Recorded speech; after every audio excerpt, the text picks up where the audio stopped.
Greetings, and welcome to House of R, a Ringerverse podcast on the Ringer Podcast Network. I'm Mallory Rubin. She's Joanna Robinson, and she finds that answer vague and unconvincing. But that's not all today, folks. He's here to make 10 men feel like 100. It's Chris fucking Ryan, the crank daddy himself. Hell yes. Here I am in my calcite mine, looking for calcite alternatives, calcite substitutes. What's up, guys? So thank you so much for having me. Oh my God. Dude. Thrilled to have you. Our man and gorman himself, Chris Ryan.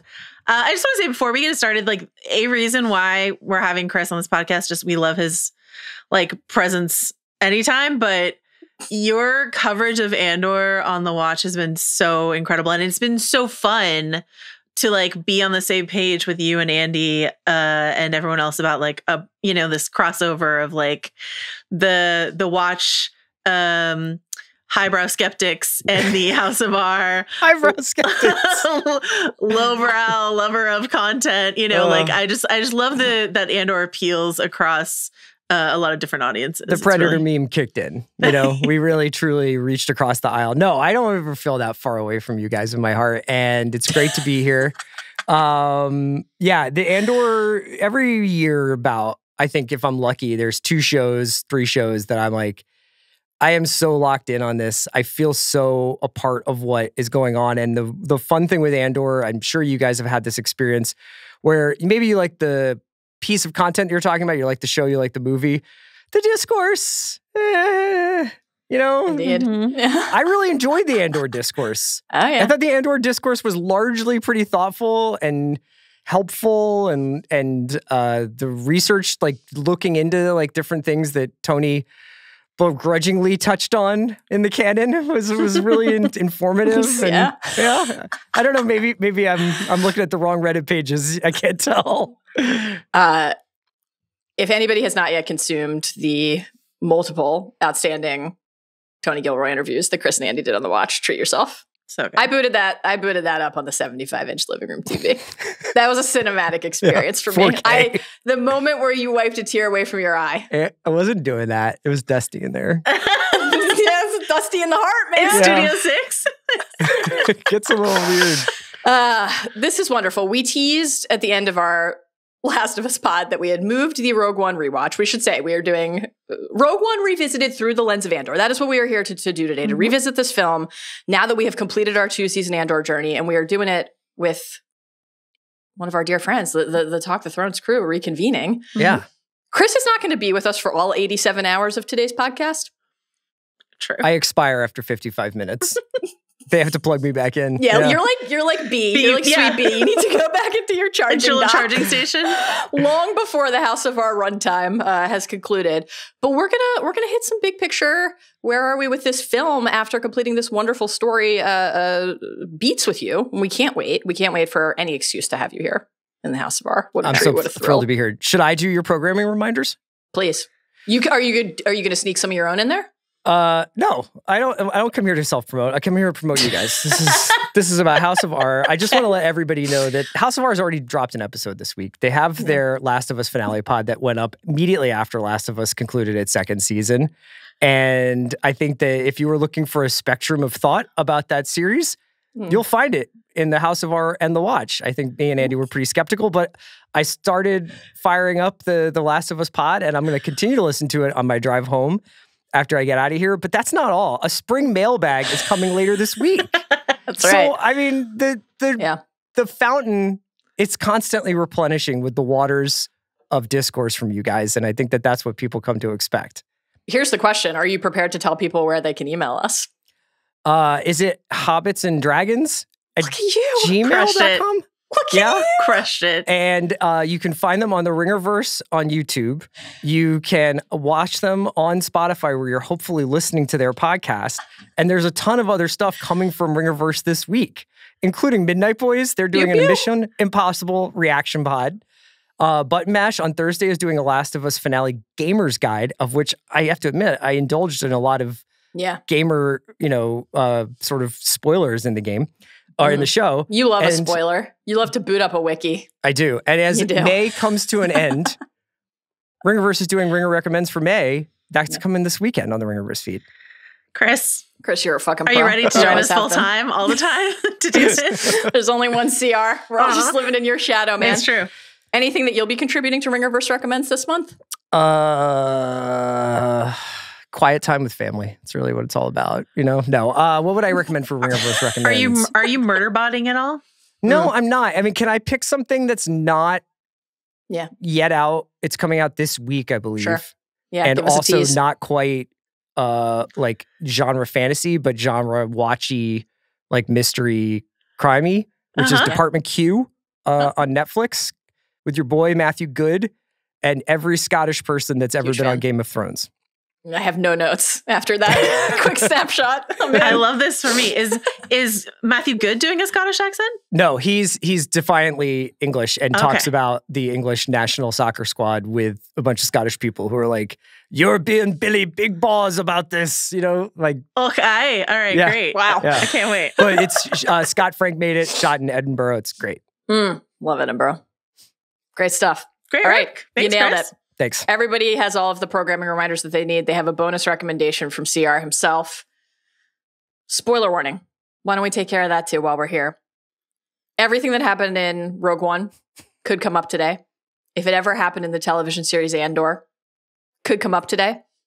And listen, if it's ever happened in Star Wars, that's a lot. It is possible. Yeah. It's at least possible that it could come up today. That's the spoiler warning. Definitely the first 10 minutes of A New Hope may come up today.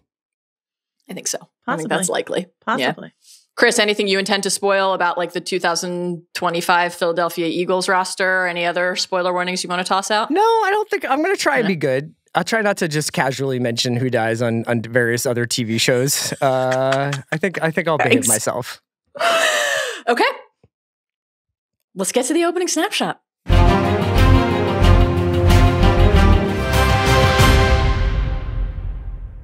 All right, guys, let's talk about Rogue One. This film came out, and let me tell you something. This was a harrowing date to confront on ye old interwebs. December 16th, 2016. This movie is almost a decade old. I would like to start there. What did it do to you to stare that truth in the face? I felt so old. I feel like ever since COVID, not to bring the party down by mentioning COVID at the top of this pod, but ever since COVID, time doesn't really make any kind of sense to me. I've lost all like perspective on passage of time. I do think it speaks to a certain timeless quality of Rogue One and its efforts to connect things that have been documented or shot in the 1970s with things that are shot in the 21st century that I had no idea it was 2016. I seriously thought it was 2018 or 2019. I remember where I was watching this movie. Same. But I have no recollection of like this being mere weeks after the election or something like that, you know? Mm-hmm. Mm-hmm. Yeah, and this was also an era post-election, pre-COVID, in addition to those. Thanks for those cheerful markers, guys. Christ. This was also just a moment in time where Star Wars movies were coming out pretty regularly. Yeah. The Force Awakens came out the year prior. We were in the space, a Star Wars story era. Solo, a Star Wars story. Joanna is canonically established on this podcast and others' favorite film ever made.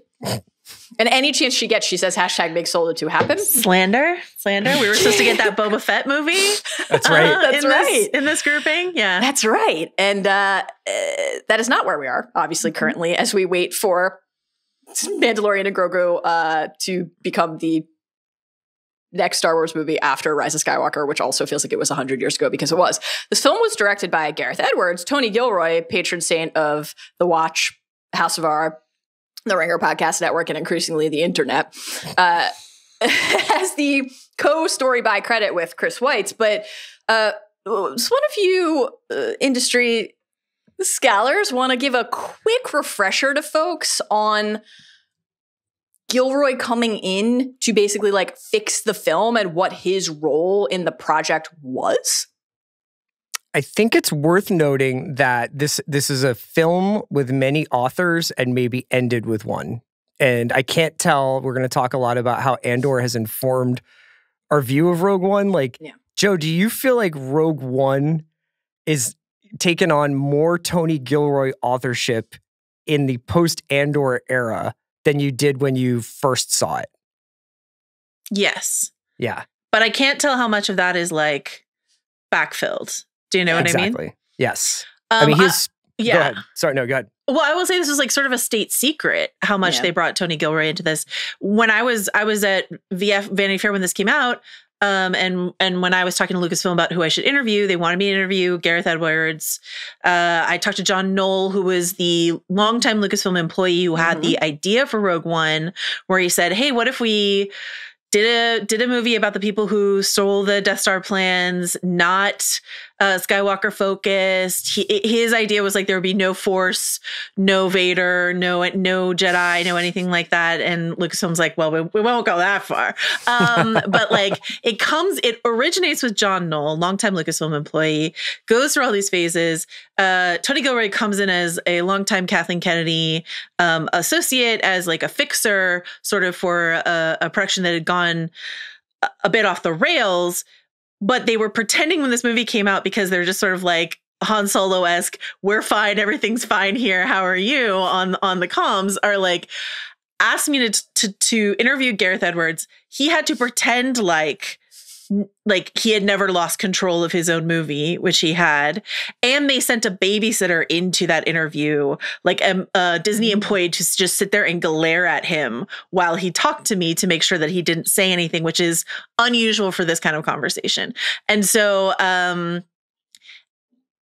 more and more we understand how much Tony Gilroy had to do with Andor. But there is also, I think, Chris, that sense that when you go through Rogue One with a fine-tooth comb, which Mallory and I did, Mallory, I think, much more diligently than I did, and sort of connect the dots between lines in Rogue One and lines that happen in Andor. Again, you don't know how much is like Tony Gilroy's son saying like, hey, are you going to explain rebellions are built on hope to the TV audiences at home, where that came from? And how much of that is actually like Gilroy DNA existing in both shows? Do you know what I mean, Chris? Yeah, when I rewatched Rogue One before we talked to Tony for the finale, I went into it looking for classic Gilroyisms, whether it was these amazingly poetic renditions of very bureaucratic negotiations between two parties, whether it was these amazingly articulate descriptions of a character that come from within, like I think obviously there's a line in Michael Clayton, which you could easily apply to Tony, which is, I'm not a miracle worker, I'm a janitor. And that was to some extent Tony's reputation in Hollywood, right? Like he gets a lot of credit for the Bourne movies. The Bourne movies had very many cooks in that kitchen. He directed the Bourne Legacy. It failed to take off and launch that franchise into a new era of Jeremy Renner or these other spies being in the Bourne universe. He obviously has a lot of hosannas thrown at him for Michael Clayton. Didn't exactly set the world on fire in a box office sense, nor set Tony Gilroy up as like a blank check director, to borrow the blank check, the idea. So Tony Gilroy is like kind of a gunslinger. And he roves from production to production and does script doctoring and fixes stuff. And is obviously revered both within Hollywood and by nerds like us. But when he gets to Rogue One and you watch Rogue One, you're kind of like looking for a signature that almost isn't there. Yeah. I agree. I think that's how it always felt, but I feel that much more keenly now in the wake of Andor, where you can sense his influence and his imprint, but not that it was the thing he shaped from start to finish and would have done exactly that way, very clearly, right? And that's like, I think always been apparent, but is undeniable in the wake of Andor. You mentioned the box office, Chris. This movie made $1 billion. This puppy cleared $1 billion. We had no idea how good we had it. We had it fucking great. We had it fucking great, man. I remember like opening night just being so excited to see it. I remember though, I have such like vivid memories of the posters, the marketing for this movies, the way that they were like incorporating the teals and blues of Scarif and the looming specter of the Death Star and the Death Troopers, all of it. I was just like, just cannot wait to see this movie, and going, but then having to get back to edit like a 4,000-word Limburg column at like 2 a.m. then to come in off of the movie. We had no idea how bad we had it. But I remember being so energized by it too, because it was just so fun. I was at D23 when they announced the cast, and this was such like a huge, that's what they're doing with this, like this international cast that they announced here. I'm like, Diego Luna's in a Star Wars? Okay, let's go. And the sense that Gareth Edwards coming off of, his like arty take on Godzilla, that this was like sort of this, again, Gareth Edwards lost control of this movie, but like that this was like a thinking man's genre, this thinking man's take on Star Wars to a certain degry. Emphasizing the war in Star Wars. Yeah. Yeah, exactly. And then the trailer came out and we were like, oh, this is a war movie. That's what this is. I thought it was just like a really fascinating, especially in this Andor conversation we're having right now, where we're like, we want more of Andor, and by that we mean a number of things, but one of the things we mean is Star Wars meaning a number of different things. Star Wars can stretch and include a number of things under the tent. And as much as we at House of R are excited for Mandalorian and Grogu, like it can't just be Mandalorian and Grogu, and it can't just be Skywalkers, or maybe it can, but we would prefer it if it weren't. And like that's when Rogue One comes out sort of in conjunction with Solo: A Star Wars Story. And I think of Solo: A Star Wars Story as like the most, like, we're just going to tread back over a well-trodden path. It was like this nice counter to that, this promise of we're going to do so many different things, which did not ultimately pay out, at least cinematically for them. And your mileage may vary sort of on the TV front for them as well. Yeah. Sorry, go ahead, Chris. No, I was just going to say, often when I talk about this movie, or when I've talked about it in the intervening years, even outside of Andor, I think the first thing that comes up is the last 10 minutes of it. And everybody has their descriptions of like their soul leaving their body when this happened, like when the end of this movie takes place, leading right directly into A New Hope. And, ethical concerns aside about the CGI ghost people that occupy it, it's still so thrilling to see this thing that was probably maybe like half baked in your childhood imagination get, depicted on screen. But going back and rewatching it, I was struck by how much it feels like structurally the Abrams and Rian Johnson sequels, where it's a lot of planet hopping, and it's a lot of like, we must go here to find this thing that will unlock this thing that will get us the thing that we want. And that kind of very almost gamified storytelling that I don't really remember being a factor in, like, certainly the original trilogy, but is a very, to me, Abramsy and MCU-y kind of storytelling where there's a lot of MacGuffins. And kind of watching the movie at that time and feeling a little bit frustrated, I think, by the speed with which it was moving through all this world that it had built, and then immediately we got to get to another planet. I'm like, well, what about Eadu? What about Scarif? What about what about these other places? Like, I want to like know what's up with them.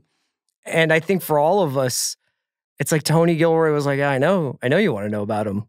What if we did 22 hours or 24 hours in the in-betweens of these jumps, like finding the nooks and crannies, finding the other people, finding the background characters, pushing them to the foreground. And that's the genius of the show that really then embellishes the film.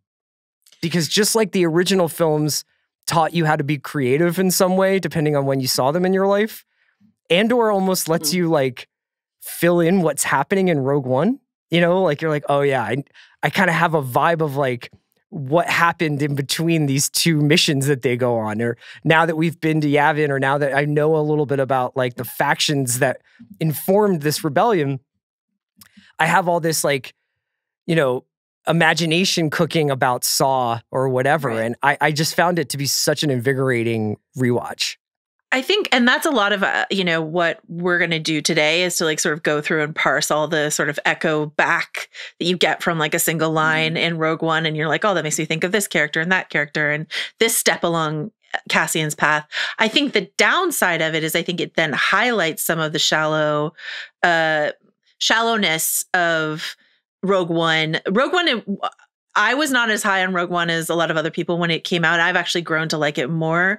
The Tarkin thing really bothered me. The Leia thing really bothered me. And then to your point about the planet hopping, like when we go to Eadu, like, I don't know, there's just some planet hopping that happens and I'm like, did we need to go here? Or is this, could we have done more here? And so it's like, Chris texted me, I think midway through the season of Andor, and he was like, thinking about Rogue One now, can't you see it as like a season of Andor? And if we spent like 3 episodes on Jedha and 3 episodes on Eadu and stuff like that. But I think the character Kathy that suffers. And Tony, are you listening? Yeah, exactly. Big ring of Kafrene heads here. But I think the part of Rogue One that suffers the most because of that is Jyn. And we got a lot of emails about this from either people who had never seen Rogue One and watched it after Andor because they knew we were going to do this podcast. So they watched Rogue One for the first time after Andor and they're like, what do you mean Cassian isn't the main character? To people who really latched on to Jyn and care a lot about Jyn Erso and now feel like she's not the main character in her own movie anymore because so many, like there's no profound depth to her arc the way there is, we can now infuse Cassian's with. And I thought that was really an interesting, not an intentional thing that Andor does, but just by nature of giving Andor so much rich backstory and so many other characters connected to him that we care about. And then Jyn, we get this like much, much, much more accelerated, shallower version of. And so then she feels like the thinner character. It feels like a thinner character, So The Jyn Erso piece, to quote Bill Simmons. I mean, it's it's right there. It's probably the biggest element of this conversation because I could see arguments that her story is very self-contained by Rogue One, but there's obviously a huge apprenticeship on her part and an experience that she had as a soldier and as a kind of miscreant that really mirrors Cassian's, Absolutely. And I wonder whether or not, putting aside whether or not Felicity Jones was interested in or up for returning and whether or not that would have worked at all, I think it's hard to see the benefit in telling the same 2 stories because I think that they have, whatever you learn about Jyn winds up somewhat being true for Cassian, in some ways in terms of their long roundabout trip to get to this point where they're part of this alliance and they're doing this incredible act of sacrifice for it. Yeah. Not note for note, obviously, but like there is parallels. It was the criminal who became the soldier, who became the rebel leader. And it was, absolutely. Yeah. Right down to the missing parents, right? And the labor camp stints. I mean, I wouldn't ever take a single second away from the Luthen and Clea episode, which I love. But if there was like a Saw younger Jyn story to tell that could tell us as much about Saw as it does about Jyn, Saw, your favorite character, I know, Chris, that could have been interesting. And like, even if you don't cast Felicity Jones, if you get a younger actress to play Jyn Erso, we could have some Jyn time. But like, I don't need it, but I understand why some people who feel so strongly about Jyn Erso in the first place might want it. What do you think, Mel? Yeah, I've always really loved Rogue One. Andor has, I would say, pretty radically altered my relationship to the film, not subtly. And in some ways, it has heightened my connection to the film. And in other ways, it has, I think, undeniably made Rogue One like a less impactful movie for me. And I agree with what you guys are saying. Like, certainly everything with Cass. I think if we take the kind of like, Chris, you've used the word discourse and narrative a few times today already. Like, I have a tendency to do that. If we think about, there was just a lot out in the ether about, including coming from people who are involved with Andor, like, you're going to be able to boot up Rogue One and it's going to feel like the actual finale, right, to the story. And in some ways, I think that's certainly true. And I think that given what the actual reality and just like mechanics of the task were to reverse engineer from a movie that had already been made to reverse engineer against another film, it's astonishing that it works as well as it does. Like, absolutely astonishing. I watch Rogue One now and I long for more Cassian. I just do. And I think that what we get from him, we have through our 24 hours of Andor. I agree with you guys, more than enough to apply to make everything feel full and right. But like when we get to the end, I'm just like, I need to know, is he thinking about Bix? You know, and we can fill in the blanks there. And I think we can actually do that quite effectively. But I don't think there's really, I wouldn't believe anybody who told me. It's like Vel was just mentioning something. Any brunette will do. Any brunette in a storm, you know? Yeah, in a nuclear storm. No, I was going to say that's Will, but that would be any blonde. I think undeniably, if the order in which these things were made had been changed, and that's a silly thing to say because we got Andor because Rogue One existed, so what a gift. And again, Rogue One is a movie I've always really liked, but Rogue One would be a different movie now if it were made after Andor, without question. And I think like even characters like Saw, Krennic, we just have a lot from Andor that we can put into our read of what happens with those characters in Rogue One that I think is really interesting and rewarding. Jyn is I feel kind of almost guilty saying this. I would say I've like always liked Jyn. Jyn's never been like, oh my God, Jyn is one of my top 3 favorite Star Wars characters ever. I won't claim that that's how I've ever felt about Jyn, but I've liked Jyn and I like the Jyn Cassian dynamic. I found myself almost like reflexively, like it wasn't even something I was consciously in control of, watching the movie and watching everything that happened with Jyn and Cassian through the lens of, you're thinking like a thief, I'm thinking like a soldier, think like a leader. The Cassian evolution and the Cassian arc and the impact that Cassian has on other people. And in some ways, I found that actually incredibly satisfying to see how everything that we watch with Cassian's arc and this place that he got to, the impact that it had on other people. What an amazing thing to get to watch. And I think Rogue One also stitches together quite well with just this larger mission and task that Andor had of like, all the people who Cassian and Vel in a small forest hut might toast that the rest of the galaxy never knew about, who are just as consequential in the saving and restoring the fate of the galaxy as Luke when he fired that bolt into the reactor. That's all kind of like amazing to experience now going back to the film. Yeah. But there are other parts of it where whether it's would Gilroy have written this differently and do we know it? Would we have spent more time in this space instead of this space? Would Jyn have been deployed a little bit differently or would we have understood more about her? That I think do feel altered by 24 episodes of one of the best TV shows we've ever seen.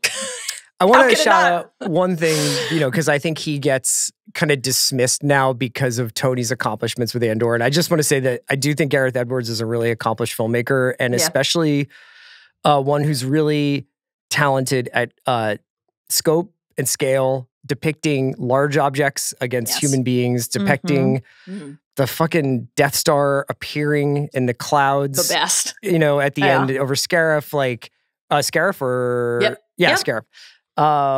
And just the absolute magnitude of the construction of this thing and feeling like the might of something truly evil is out there hunting these people is really impressive. The action sequences, to the extent that he directed them, I assume, are especially the Scarif battle is just unreal and really electric. Cool. Yeah. There's also, fair to say, one of the great teaser trailers of all time is the Rogue One teaser, which famously has like other stuff in it that's not in the movie, including some stuff Saw says with a different haircut, if I remember correctly, like in the teaser. And Joe, maybe you know a little bit about like what got cut and what got kept, but all that like, what will you become stuff. And her in the kind of stormtrooper outfit, which she does wear in Rogue One, but like there's other stuff in there. Yeah. So just thought I'd shout out that there's cool stuff that I doubt is Tony that's in the movie. 100%. And sure. I didn't mean to say that Gareth is not on this movie at all. But yeah, I mean, I actually think there are some things in this movie that always felt a little herky-jerky to me in terms of like planet hopping, or I would say crucially Jyn's arc, like Jyn's change of mind just feels a little like her epiphany is abrupt like and stuff like that. And so I think those are hallmarks of a movie that's been kind of franken pasted together a bit from something else. And so it's a miracle that Rogue One is as great as it is, given that, you know, we've seen a number of other projects that are just pasted together from something else, and it's gibberish. And this is definitely not that. This is like has extreme beauty, extreme poetry inside of it, and it's just an impressive feat.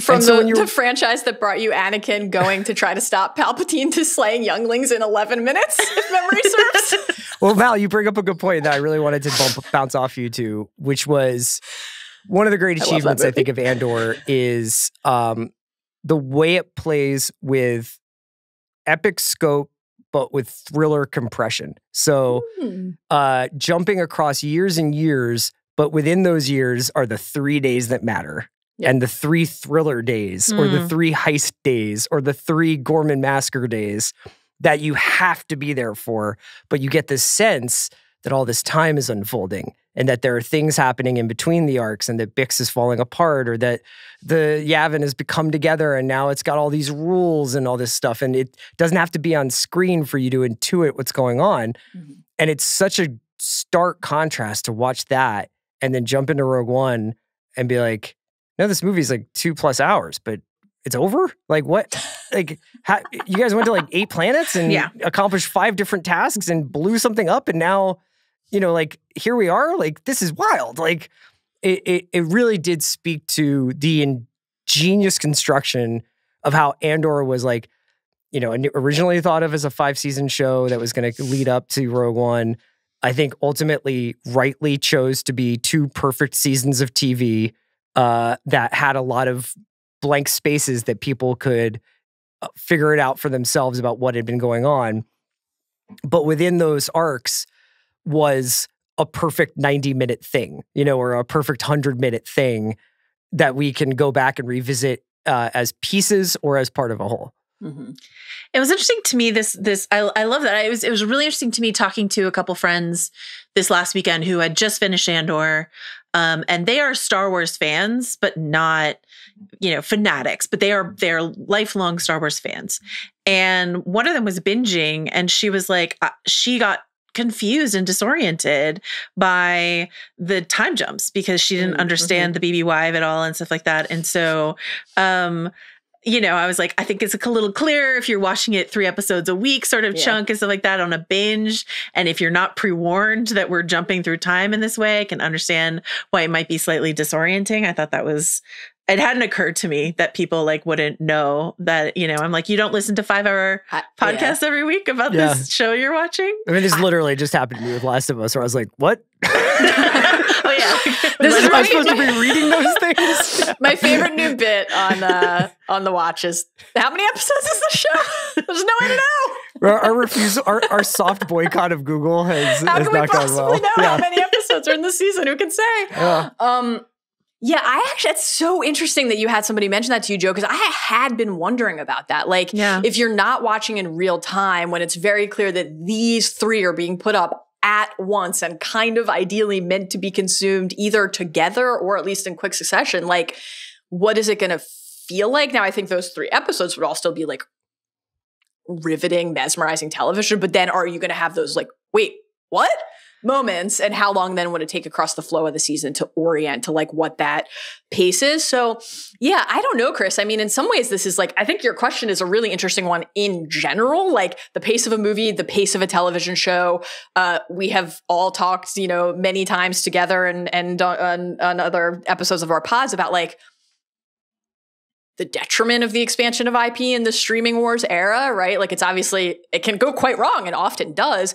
Andor, I really like agree with what you said earlier, Joe. I think I'm always worried that the wrong lesson and bad lesson of Andor is try to make Andor exactly as Andor was. Like that's just how you that's just how you get cosplay, pale imitations, nothing that's going to be as good. The thing about Andor was that it was distinct and it had a clear sense of self and intent, mission, purpose, like identity, voice, point of view, all of it, right? Mm-hmm. And so I think what's then like really, really interesting about your question, Chris, is that element inside of it of like, and you and Andy talked about this a lot across the season, and it was so interesting to listen, like when you guys felt pulled back into like, no, actually it's not. They can tell us it's 4 movies, but it's TV. Mm-hmm. Yeah. It's TV. And like, I love a movie. I do. I love a movie. Let me tell you what was fucking fun. Rewatching all 7 Mission Impossible movies and then going to the theater to watch a very confusing 8th film that I had a lot of questions about.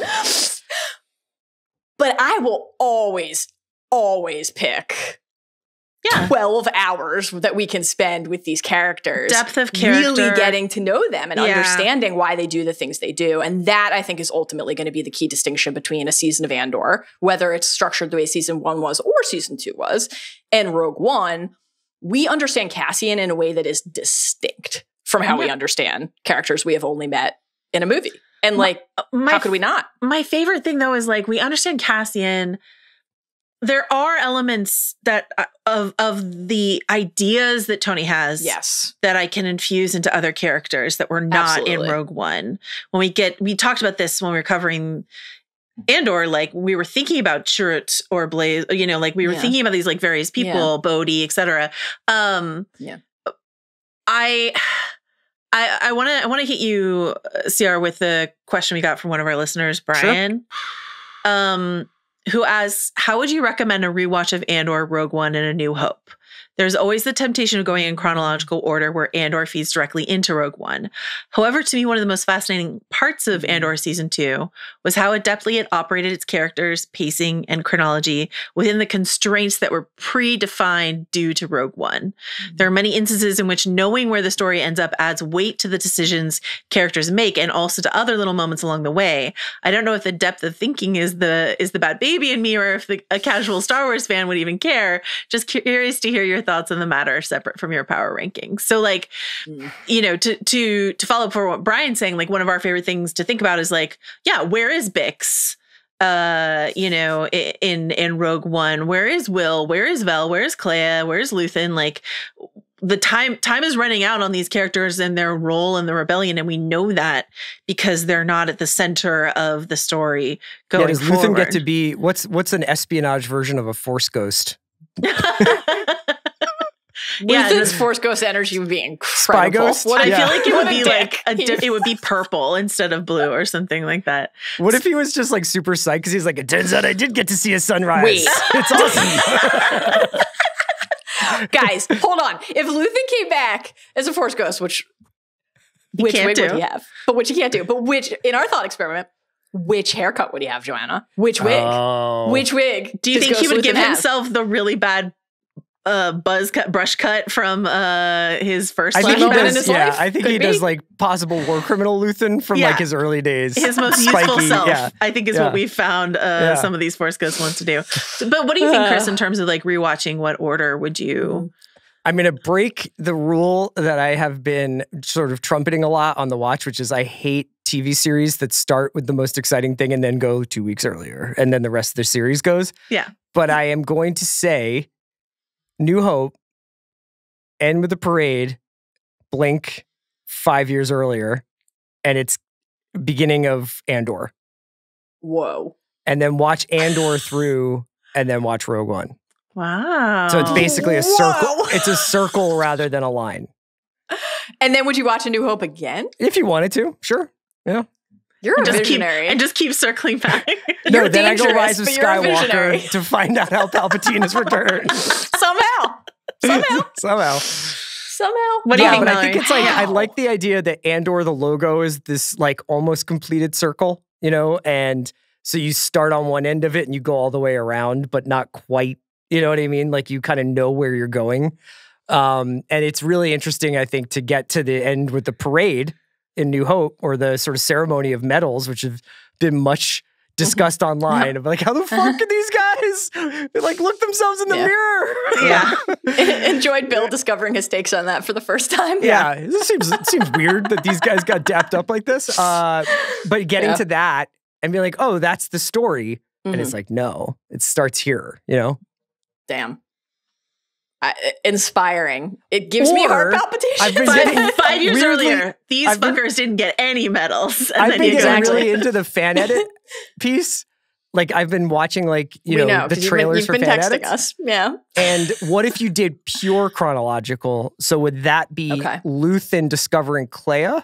Oh. Yeah. And Marva discovering Cassian. Kenari. Yeah, exactly. Kenari, Cassian. Kenari, right. Yeah. Yeah.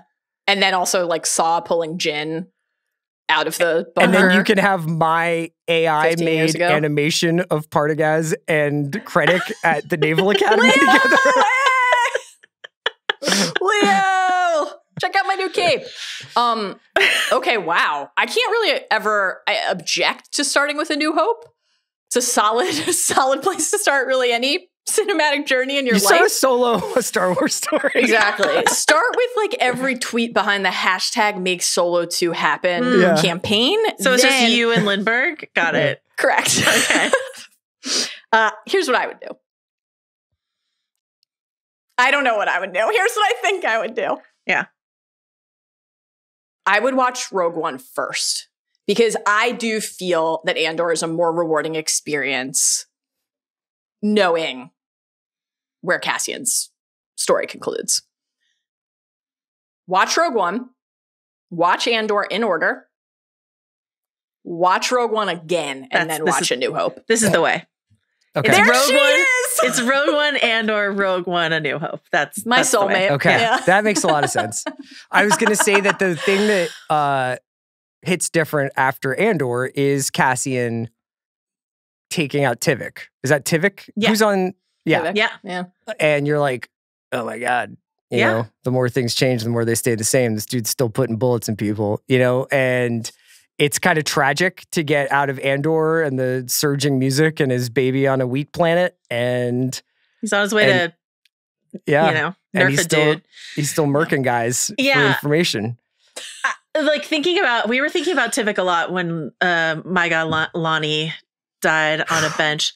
I like you said died, like he had a heart attack. Yeah, my God, Lonnie. That could have been anything. Wait, Mallory, did I tell you that one of our listeners went to Lonnie's bench?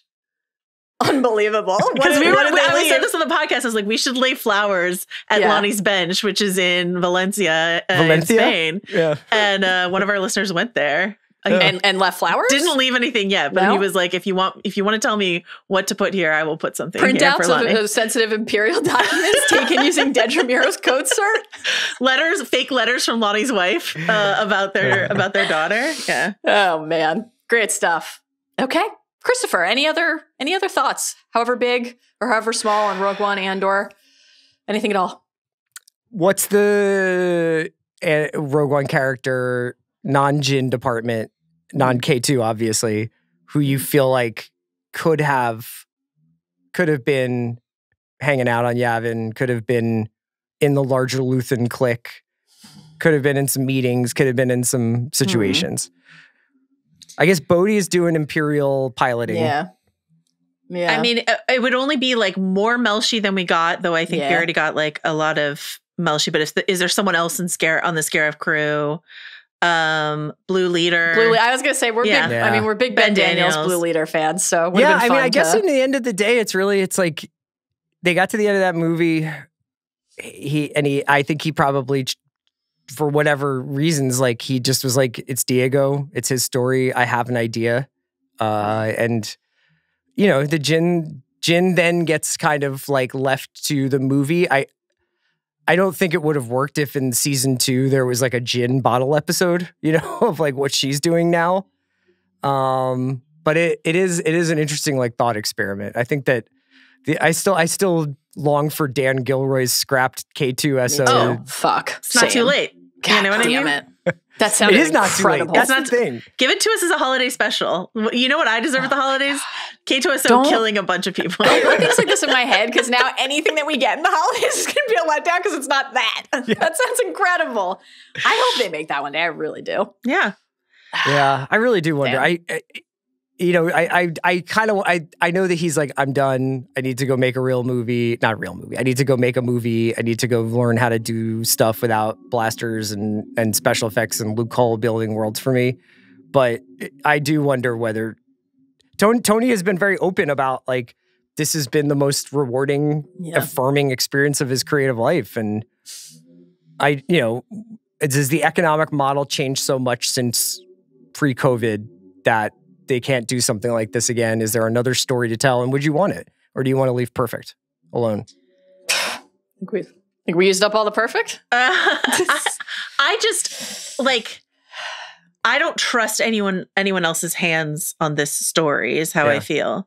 So if like the family Gilroy wants to, you know, we've talked about this. We've talked about like a spinoff with like Vel and Clea hunting down like hidden Nazis, hidden Imperials. Like I would watch that in a second, but I really only want. What about Vel and Clea getting completely radicalized by the medal ceremony in A New Hope? Wow. So we start with footage of the medal ceremony, and we like edit in Vel and Clea in the back, in the window, like incredible. I mean, it's canon. Vel said to Cassian that she would kill anyone she heard saying they were there for Aldhani. Yeah. Like, Vel has some takes on the medal ceremony. No question about it. What are Vel and Clea doing is my number one question. My number one is what's B up to, and is he still happy? My number two is that. Yeah. No, I guess my number two would be like, how's Cassian's kid? Maybe my number three is that. Do you guys consider, of all the characters who do appear in both, Tubes the most important connective tissue character? Who's Tubes? That's one of Saw's henchmen. Oh yeah, that's right. That guy's cool. Yeah. I think what I was really stunned by rewatching Rogue One for this was just how much more I enjoy Krennic, even though I already enjoyed him so much. But what they did with Krennic in season 2 is really, really flavored my Rogue One watch in a really fun way. Yeah, strongly agree. Watching him go from like finger on the top of Dedra's head to speck of dust under Tarkin's boot is just like really delightful. Yeah, I saw a meme is like, imagine spending your entire life building a thing just to have Tarkin blow you up with it. I think. Oh man, I guess Krennic really is the answer. Like when it comes to like the genius of the two, like to take Krennic from the movie and be like, Ben, you got any other ideas? And Ben's like, I got some ideas.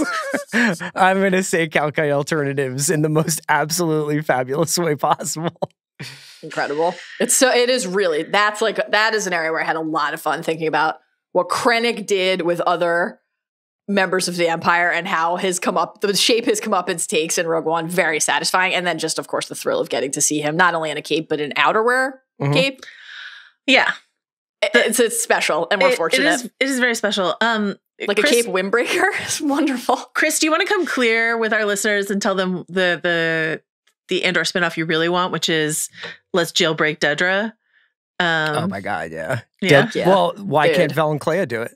Vel and Clea break out Dedra, and Dedra helps them find all of the escapes Imperial. Sisters of the Rebellion. Yeah, come on. Yeah. Rebellion Sisterhood. I was going to say, the last time we had something with sisterhood in the name, it was great. Quality. Well, thanks for having me on. That's not what it was called. It was called Dune Prophecy at the end. Hey, thanks for joining us, ma'am. Yeah, You're the thanks. best. Hey, thanks, Chris. I can't wait to listen to this and hear the additional 2.5 hours of insight. I'm serious. I am going to do it. And I did one of my favorite pods. So thanks for having me on. We love you, buddy. We love you, Chris. Thanks. Bye, guys. Okay, Joanna. Chris is gone. He passed the rebellion baton to us. Our turn to carry We must save the rebellion. We must save the dream. It is time for the deep dive.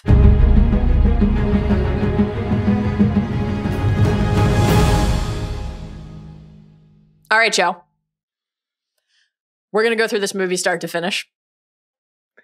Mallory's like, should we do it just in buckets? And I said, no, let's do the whole thing. This is my fault. So here we are. Oh, man. But I'm excited. People have been clamoring for this episode. Let's do it. And I'm glad we get to start with Krennic in the rain. It's appropriate. It's appropriate. Let's begin with our guy. This is where we say we do not like fascists. Our guy, Orson Krennic. Every episode, you got to make it clear. I saw there was a fan. Speaking of what Chris was talking about in terms of fan edit, I saw a fan edit like do a sitcom of Cyril and Dedra and co-starring Eadu, and they did like sitcom credits. And I'm like, this is funny, but I need you to have a disclaimer at the beginning that says you don't like fascism. I just need it now. before we do a wacky little comedy starring the fascists, Cyril and Dedra. Yeah. Anyway, that caveat is ingrained into the experience for us at this point. 15 years ago, 15 years before the primary events of this film, Rogue One, Jyn and her parents, Galen and Lyra, are hiding out, and they are preparing, as Orson Krennic arrives, to deal with this. The time frame on the heels of Andor, like everything else on the heels of Andor, stood out anew because it's like 15 years ago. Oh man, Luthen. I wake up every day to an equation I wrote 15 years ago from which there's only one conclusion. Like, this is that moment for Galen. This decision and the decision he made before to leave and to put his family into hiding, to try to position himself to say, yeah, no, it's the peaceful farmer's life. No, my wife, dead, gone, not here. My child, what child? Didn't work out that way. But it was the equation that he wrote, and then an equation that he will continue to amend while back in the Empire's charge. I think it's really interesting. Something that we'll hit a couple different times is this idea of like, as typified by Jyn, how much can you look away? Like this idea that Galen was involved in the creation of this, tried to walk away to have a farmer's life with his family, which is, I guess the Bix Colleen move, right? But it's like, can you sit out a war that's already in progress? This question of like, when is it war? Mm-hmm. Our Andor characters have told us it's already war, and when can you look away and when can you not? And Galen like tried to look away. That's not an option to him anymore. So how can he rebel inside of the situation he finds himself in? I love that. Now I'm hearing Saw in my head. Call it war. But Chris left, so he can't do the impression. Call it war. That's in my notes. Also, I mentioned my friends that I had dinner with this weekend. One of them does a really good Saw impression, and he kept just going, "You're here with me now, boy." With Rhino, with the fuel. I'll never look at Saw putting the mask on the same way in Rogue One ever again. He's huffing Rhino, right? Has to be either that or like we discussed on that Andor pod, possibly try to repair his shattered lungs from all the Rhino he had previously huffed. But I believe he's huffing Rhino. I think it's like Dentist from Little Shop of Horrors. He's just got his like nitrous on his back and fueling him. Wonderful stuff. Saw is called in because he is connected to the Erso family. And Galen, in this opening sequence, he drops the first Stardust, so we're acclimated. This is his name, his nickname for his child, for his daughter, this term of endearment and affection, and asks her to tell him that she understands what is happening, what is required, what is unfolding, why, all of it. There is a lot captured in this tell me that you understand, which makes us think back to this season 1 moment between Marva and Cassian. And there are going to be a lot of comps as we break down the film today, as we've already teased, between Cassian and Marva, Jyn and Galen. A lot. Mm-hmm. Tell me you understand. And Cassian's response to that in season 1 was, I don't. No. And that is one of the great joys of the Cassian Andor experience, genuinely. This is also the stretch where Lyra gives Jyn a kyber crystal pendant and tells her to trust the Force. So, I mean, the Force is just obviously like way more present throughout this movie than it is in Andor.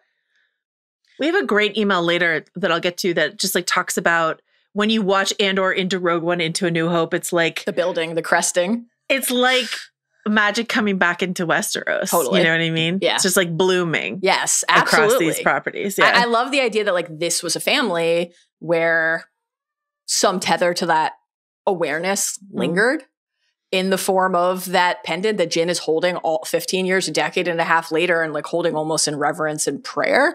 Of course, how can we not think of the kyber crystal pendant that Luthen gave Cassian, right? That initial wage to secure not only the work, but a promise beyond it. Very cool to feel like that little tie there.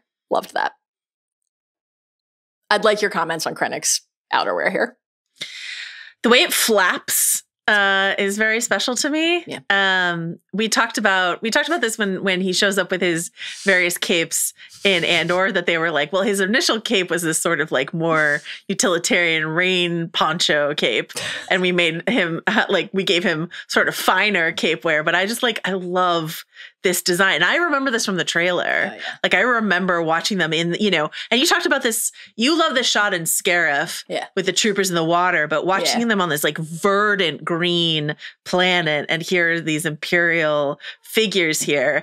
Krennic's cape looks amazing. I remember seeing it on display at Lucasfilm like years and years ago, and it's just like still one of my favorite Star Wars costumes. I love this connection between like the sort of the ship shape ISB to the dramatic Vader cape, right? This is sort of like this interstitial moment. I also love, we get Galen's lie about his wife and his kid, as you already mentioned. When Lyra shows up and he just has this weary, like, troublesome as ever, Lyra. Oh, Lyra. Yeah. Oh, Lyra. The fact that he like doesn't believe Galen for a second in like any of the lies that he's telling here. Not a one. Ben Mendelsohn is just so fun in this role. This is the most assured he will be, because soon we will see him in the context of Tarkin, in the context of Vader and all that. But this is like the most swagger we will see from him is in this particular circumstance. And we know, because this is him in the past, and when we see him in Rogue One in the present, he's fresh off the anxieties at the end of Andor. Yeah. His longtime friend Partagas just killed himself because the fist is closing in, But troublesome as ever, can I just say, and this is my own headcanon, but I'm sure it exists on the internet. It would not take a second to find it. Every time I watch Rogue One, I feel more increasingly sure of this, that Krennic has a like romantic fixation on Jyn Erso. There's just like it's not just that he wants Jyn Erso to design his death machine. That's all true. But there's just something so like, he hates his wife. He like watching them like sort of like carouse in the flashback. I'm not saying they ever had something, but I just feel like Krennic wants something with Jyn Erso. This is my own. Wow. This has nothing to do with Andor. It's just how I feel. Okay, I've never thought about this. I had some other shipping-centric questions for you today elsewhere in the pod. I don't ship it because I don't ship fascism, but... Hold on. We just did dozens and dozens of hours of Andor podcasts about shipping Cyril and Detris. And I'll say it this way. I don't ship it because I don't think it goes both ways. I think it's a one-way street. Yes. Okay. But I think there's like something about like when he shows up in Eadu too, like as well, like on the platform, there's just like some vibe there that I don't know. Again, it's not necessary to enjoy Rogue One, but it's how I enjoy Rogue One. One more reason to, lament the lack of expanded canon and, instead of just glimpsing in Jyn's dreams, these little flashes of the past. What if we had been there for some of those parties? I mean, we got to go to some Imperial bashes in Andor, and boy, when someone's throwing back a Cali cooler or two, it's memorable television. But we don't like fascism. Okay, next. Moving on. I think what you're identifying about Krennic in the past, and then this like crumbling descent that we see, what Andor gives us to understand everything there. And there are, Krennic is elsewhere in the expanded canon, like he's a key figure in the Thrawn Treason novel, and is it will be, if anyone has not read that and is interested in more Krennic, it will be quite a familiar place to find him, which is feuding with his fellow Imperial officers and trying to be the one who wins and gets Palpy's approval. Classic. So this is like really, I found the Krennic aspects of Rogue One really, really satisfying to revisit. He's like, Galen, we need you back. Joe has some other reasons for that. In the who might argue? You've given me something new to think about. One more reason. Again, we never run out of new reasons to revisit the tale. Nothing's ending, as Cassian said. We're on the verge of greatness, he says. We were this close to providing peace and security for the galaxy.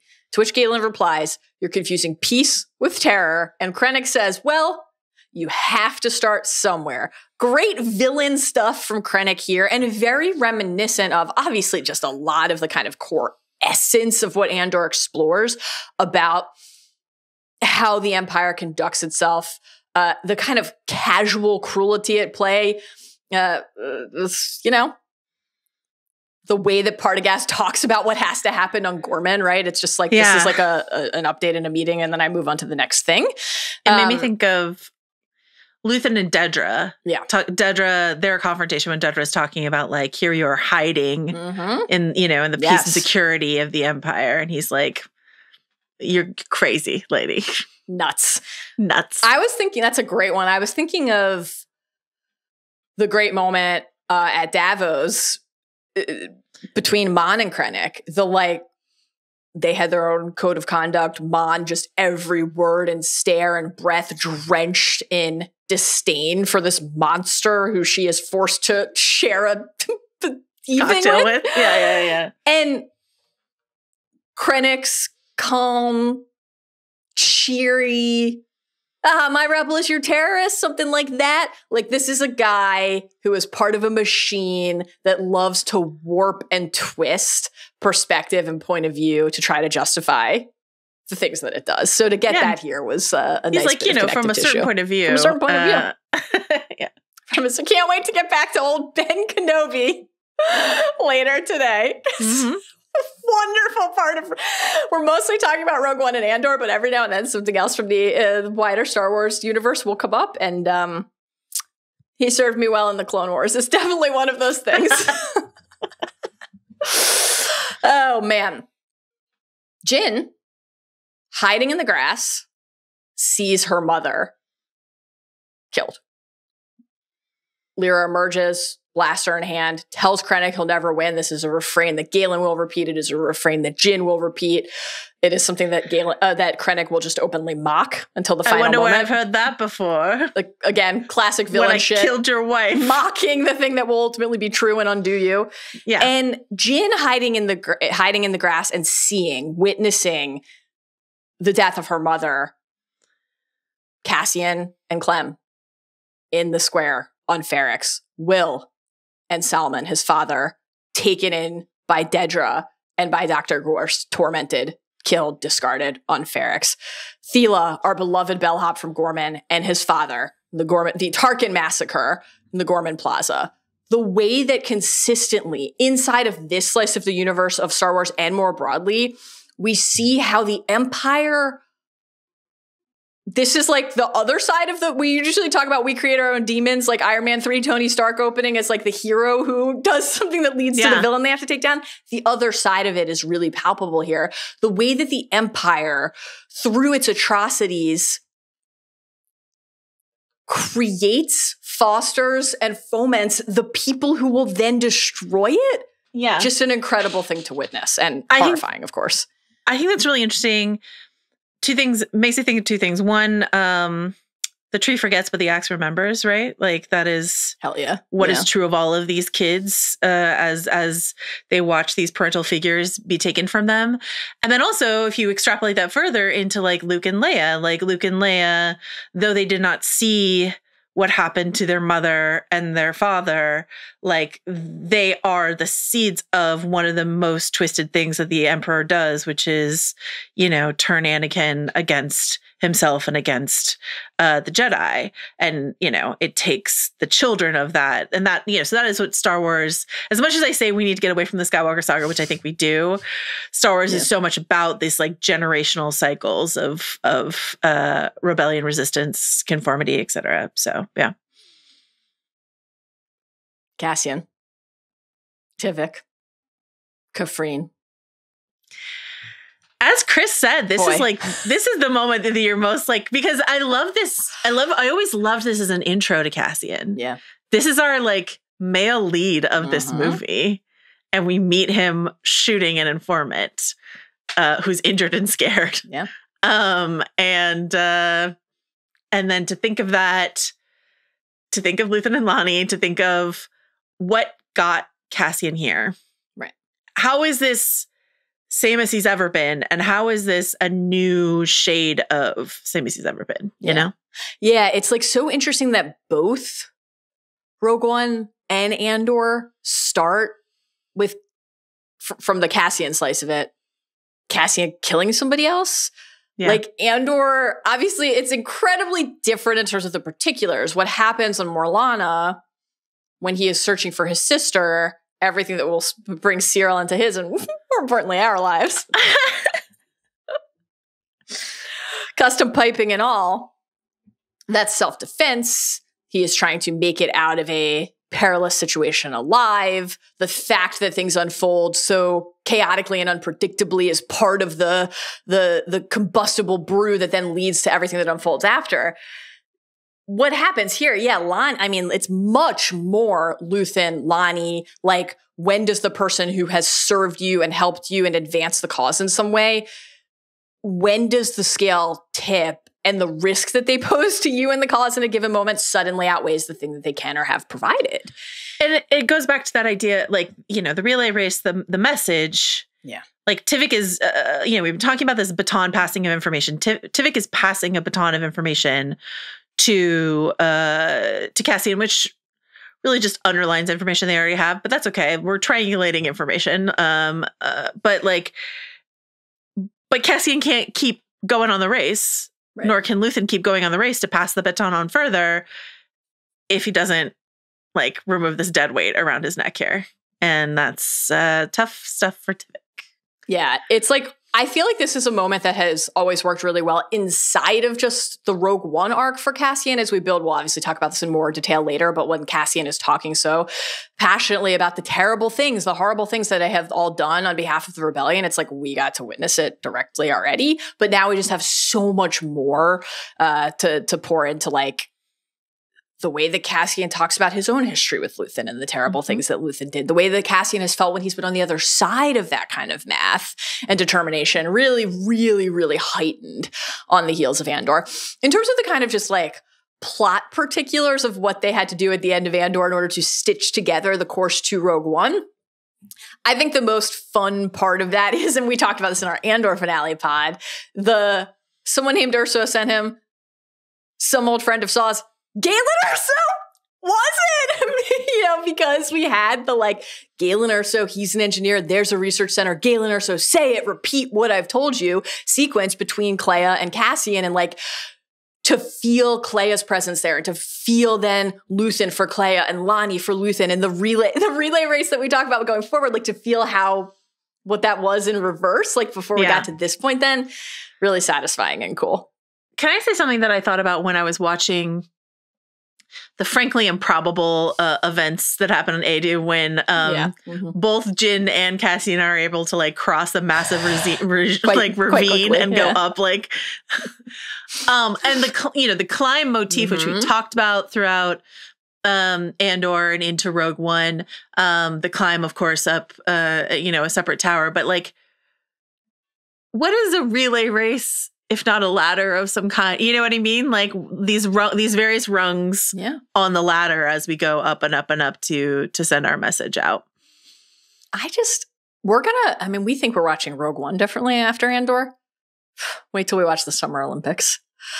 Wait till we actually have a relay race in our lives again after our coverage of these properties. We'll never think of it the same way. I've never said relay race so much in my life as I have the last couple of weeks. What about, I don't know if this, like, in the grand scheme of things, Cassian is killing Tivik. A source he has cultivated. Somebody who is taking a great risk. Somebody who is, as you noted, scared. I can't climb out of here with my arm. How does the particular, like, shoots him in the back, soothes him, tells him it's okay, and then shoots him in the back part sit with you after Andor? Like, do you watch that any differently now? And, like, specifically, the thing that I was really thinking on, and this was just, like, it's part of the this is a heroic tale and there's a lot of triumph, but it also is deeply tragic and ultimately at the end of the day complex. Yeah. I was thinking of that exchange between Draven and Cassian when Draven, we have some questions about some of the stuff he does in Rogue One later based on what he does at the end of Andor. Not sure that's the most successful. These things connect perfectly. But that exchange they had about Tivik specifically, do you trust him? And the way that Cassian said, I try. It's like, we see so much of that with Cassian and Jyn. It's not easy. Like, this has been one of the things that we've loved watching. The rebellion has the same fissures and fractures inside of it that the Empire does. What are the distinctions? It's like that, you're not my competition. You're not the one I have to beat. You're not the one that's stealing glory from me or I have to steal glory from. I try. Like, I'm gonna try. And so to see that blaster bolt to the back, it's like Luthen talks so much about the idea of sacrifice. And this is one of the moments where you feel that Cassian has to sacrifice. I mean, Tivik's the one paying a mortal toll here, but Cassian's soul. Exactly. His soul. Yeah. That made me think of Lost, as things often do. The classic Lost exchange. It's never been easy. Yeah. It's never been easy. None of this is easy. I've been craving a Lost rewatch. Is it time? Let's do it. When you said earlier that COVID is like the COVID time is, because I'm like, didn't I just rewatch Lost? It feels like I did, but also it feels like 500 years ago. Beginning of COVID? That's half a decade. I can rewatch Lost again. You can. You sure can. Joanna. Prison Break. Jyn Erso. This is like radically different to me post Andor because we just did not have the comp for what K2 can do. Well, two things. Yeah. Yes. Frankly, like with the PTSD of watching K slam somebody into the ground after watching him pre-reprogramming on Gorman. But I was just like, okay, frankly, I like used to find this scene, congratulations, you're being rescued, please do not resist, very amusing. And I still do because K2SO is the best. Now I'm just like, it's amazing that Jyn made it out of this without a shattered spine and skull. Yeah. But with Cassian and Jyn, like, you know, we have the Lonnie Luthen season 2 finale, the need for kyber crystals, the crackdowns, the public order, the labor camps, Scarif, this idea of the labor camps and the role that they played in this machine.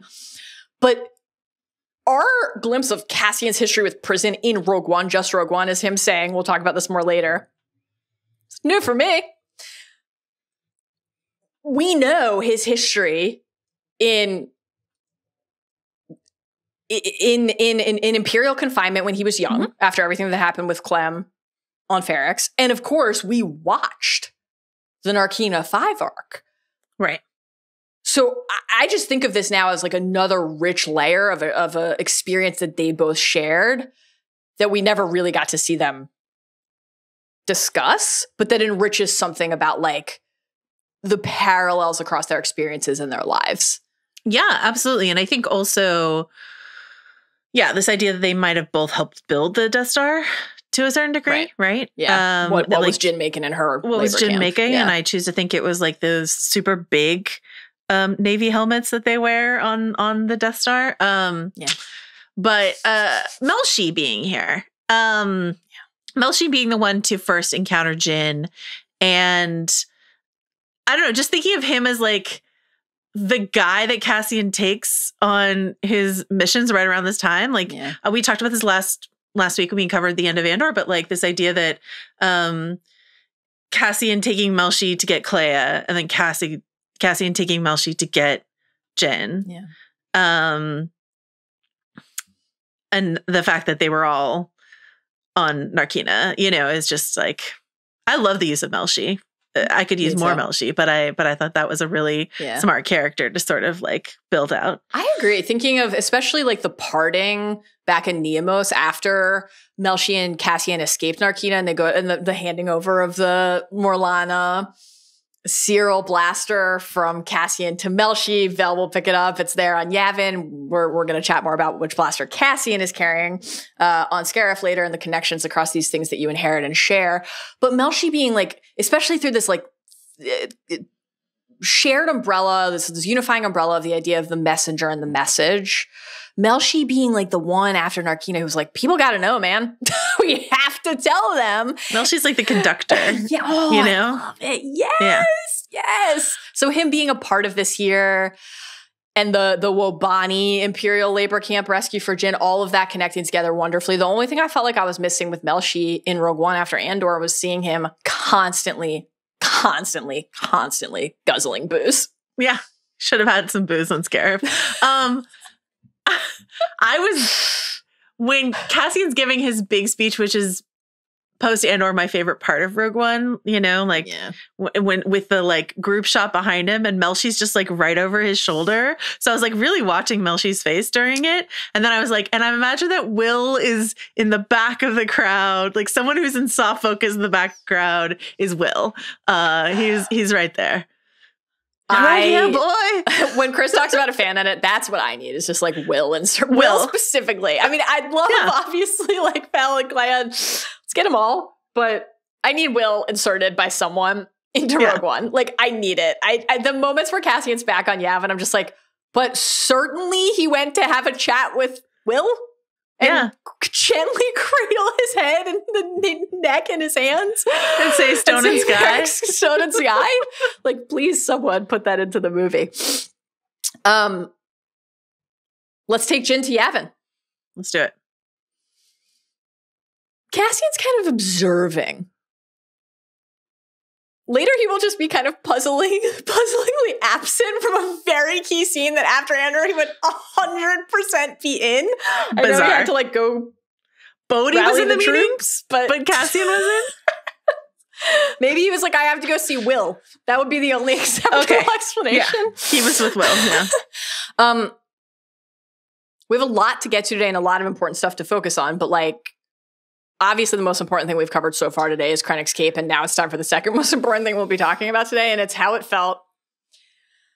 We talked a lot about the progress on the Mon Mothma outfit front, sitting down at the end of Andor next to Vel at breakfast, wearing just like clothes, and now we're back in the drapery. How are you feeling? How are you coping? What do you need in this trying time? It's tough. They did a really good job in Andor trying to like bridge the gap between Glam Mon and Drab Mon, but now we're back in Drab Mon. And let's just say it's been a tough 24 hours. And Mon is stressed about this Death Star news, and she's just like, you know, went to the meeting in her moo-moo, essentially. It's fine. In her moo-moo. Oh man. Mon tells Jyn, listen, you can help. You can help. Also, you can make a fresh start. It can be good for you. It can be good for us. Draven's here. Merrick's here. Formal introduction time. Captain Cassian Andor of Rebel Intelligence. And Cass just launches in. No pleasantries at all. He's like, when did you last see your father? When did you last saw Guerrera? And Jyn is firmly in the Cassian at the beginning of Andor position here, right? Mm-hmm. I've never had the luxury of political opinions. That's what Jyn says here. She will share similar sentiments in her conversation with Saw on Jedha. Don't look up. Which we'll talk about. This is what Luthen's recruitment of Cassian had to work through. So that's another interesting parallel, as you noted earlier when Chris was with us. We just have much more time to work through that transition with Cassian than we do with Jyn, but we have these key markers of where she is and then where she moves to. They need Jyn to use her childhood connection to Saw. Thinking of Saw as someone who will say to Jyn, people were going to use you as a hostage and use you against me, so I had to like move on and leave you behind. That all tracked. Yeah. Saw as the like caregiver of this small child is pretty wild to contemplate. I know that Chris was like, it would be so bizarre to have a bottle episode, but I'm enamored of a Saw and Jyn bottle. Like, what was that like for Jyn Erso? Sign me up.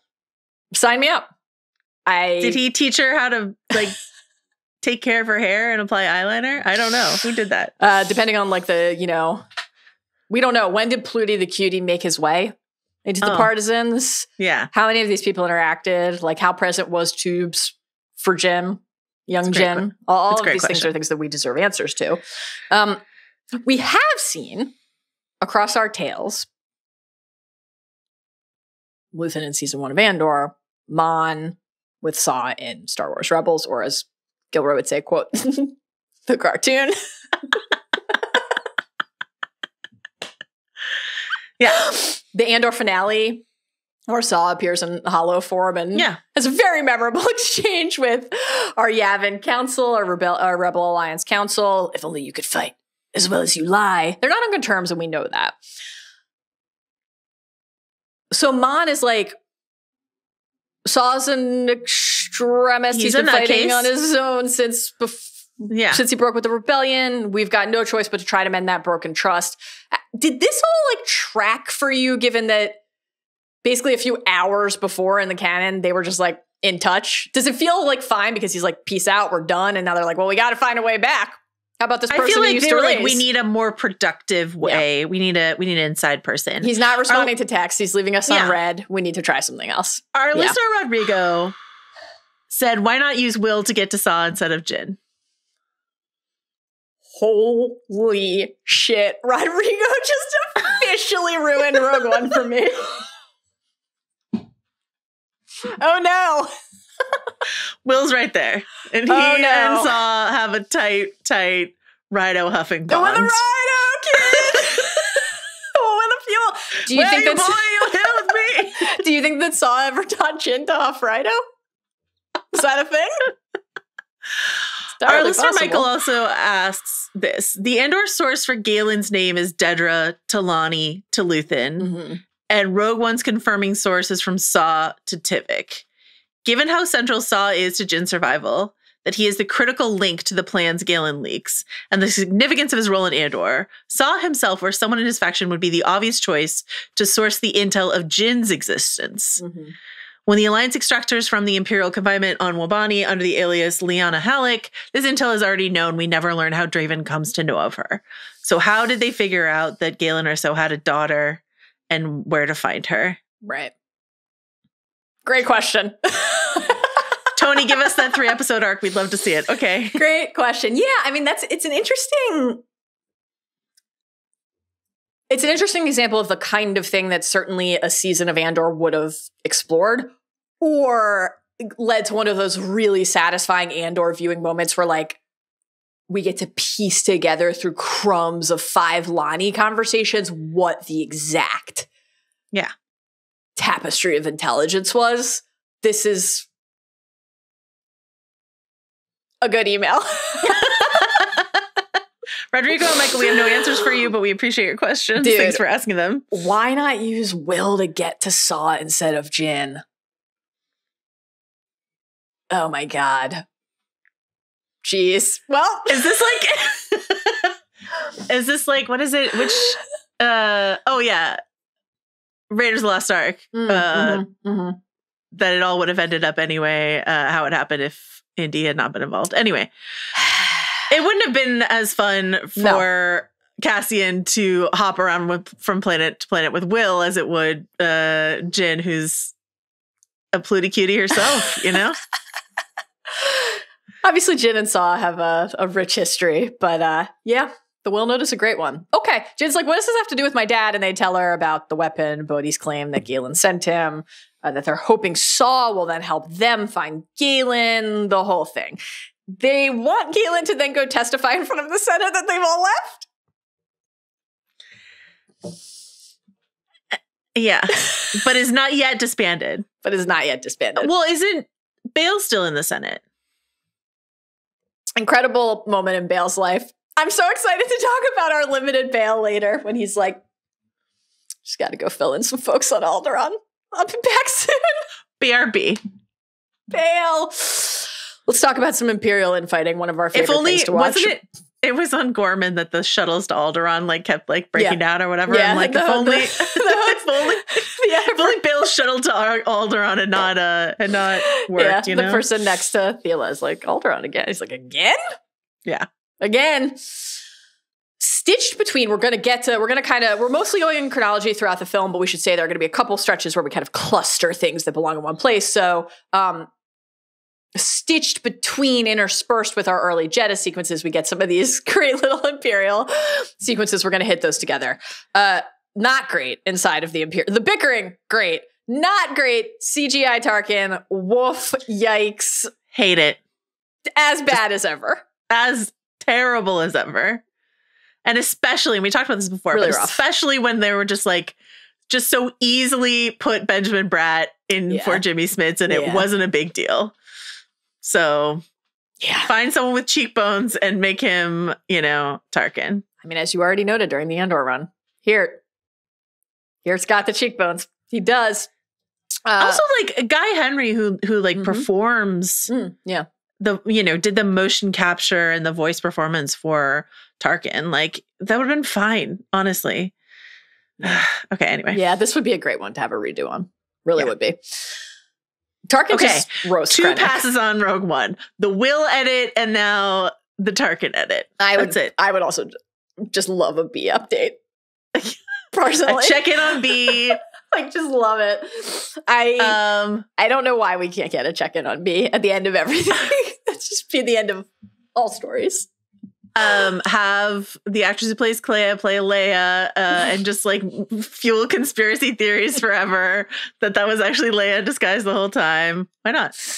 You've solved it. We have some notes, and so does Stark, and he's got some notes for Krennic. Lays into him for losing a rather talkative pilot. All of the delays, all of the setbacks. I really love this as a Thrawn treason enthusiast because the cost of Project Stardust, the cost of the Death Star is so central to Thrawn's, like, what if we did it this way instead with my TIE program campaign, which is one of the sources of the tension between him and Krennic. Everybody who's in a position of power in the Empire is trying to do their own thing and dunk on the other person and make sure that Palpatine knows that the other guy fucked up. All of them.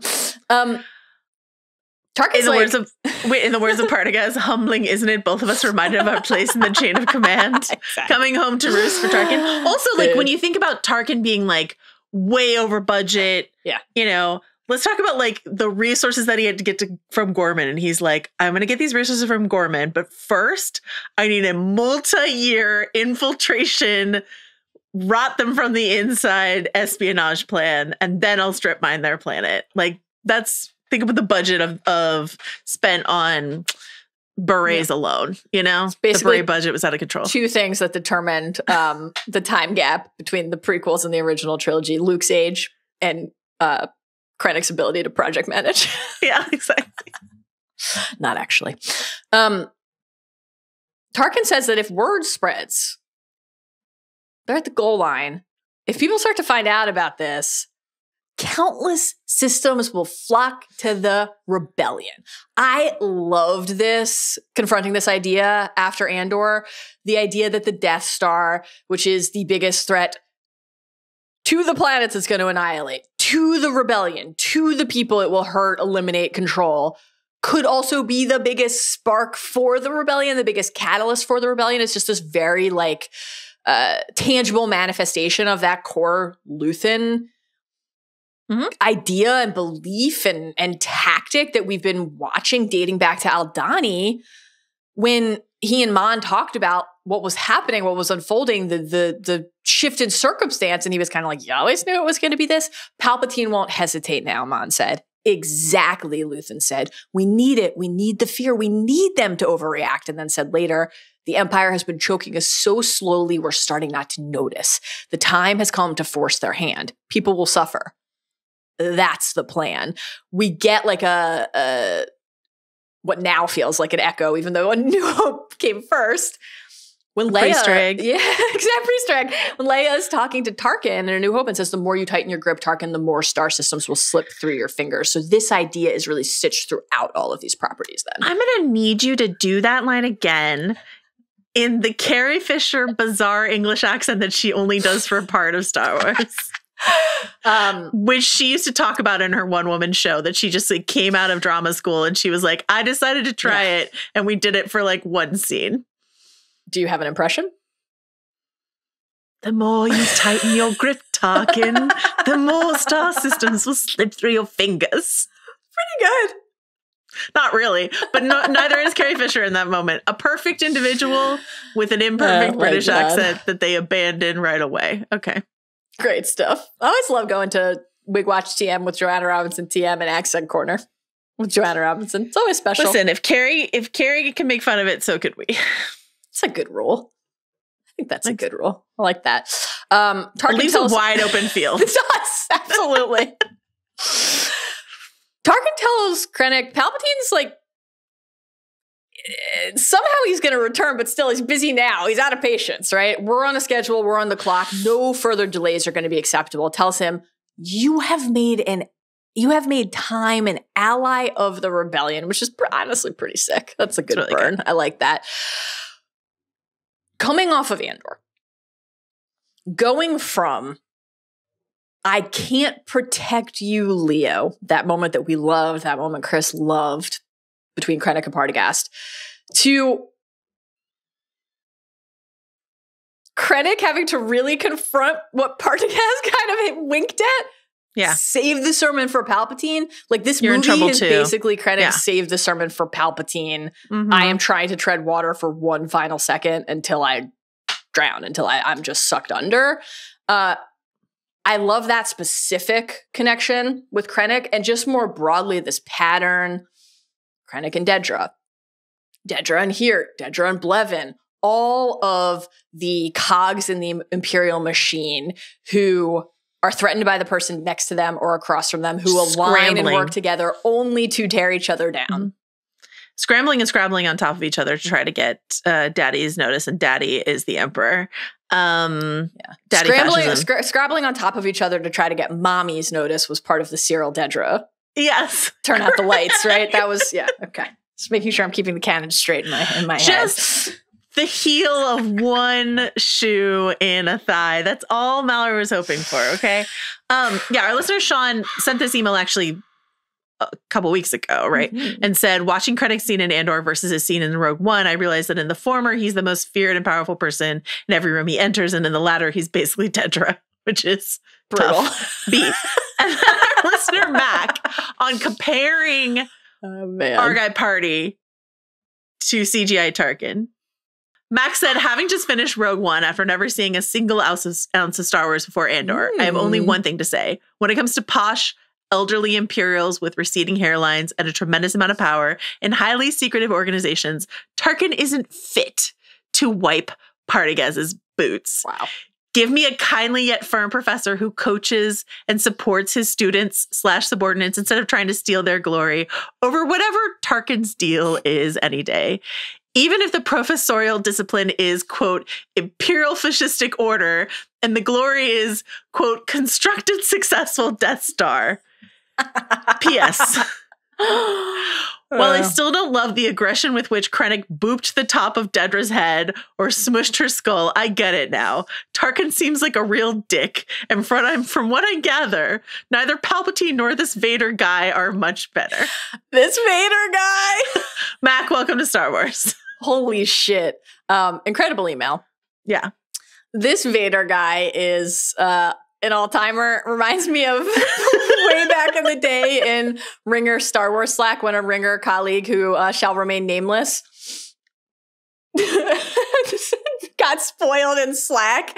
And fans responded with, Anakin becomes Darth Vader?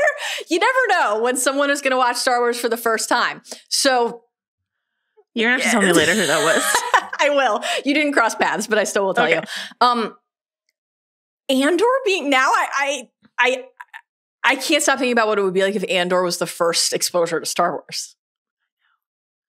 That's like starting with the best sex of your life, and then stop. I think if you go from Andor to Rogue One to A New Hope to Empire, you're like, it's pretty good. Cooking with gas. Pretty good. You're having a good time. You get to Return of the Jedi. I was talking to a friend this weekend about my Star Wars friends this weekend about my friend was like, how old were you when you were first told that you were supposed to hate the Ewoks? Because you know, the whole generational thing of like the people who thought Ewoks were dumb, but those of us who grew up who were kids were like, Ewoks are the best. Rule. What do you mean? Yeah. Wicked rules? What are you talking about? And that's how kids younger than, you know, the generation below us talk about like Jar Jar Binks and stuff like that. They're like, Jar Jar rules. I'm like, okay, if you say so. Anyway, Return of the Jedi, also a great film. I love Star Wars. These are my hot takes. I love Star Wars rules. I love Star Wars. You were never going to hate the Ewoks. I mean, we get a musical number. Come on. And they're cat-coded. They're pretty cat-coded, you know? Yeah.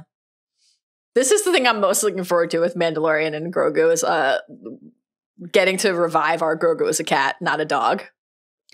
Discussion. I mean, obviously we're right.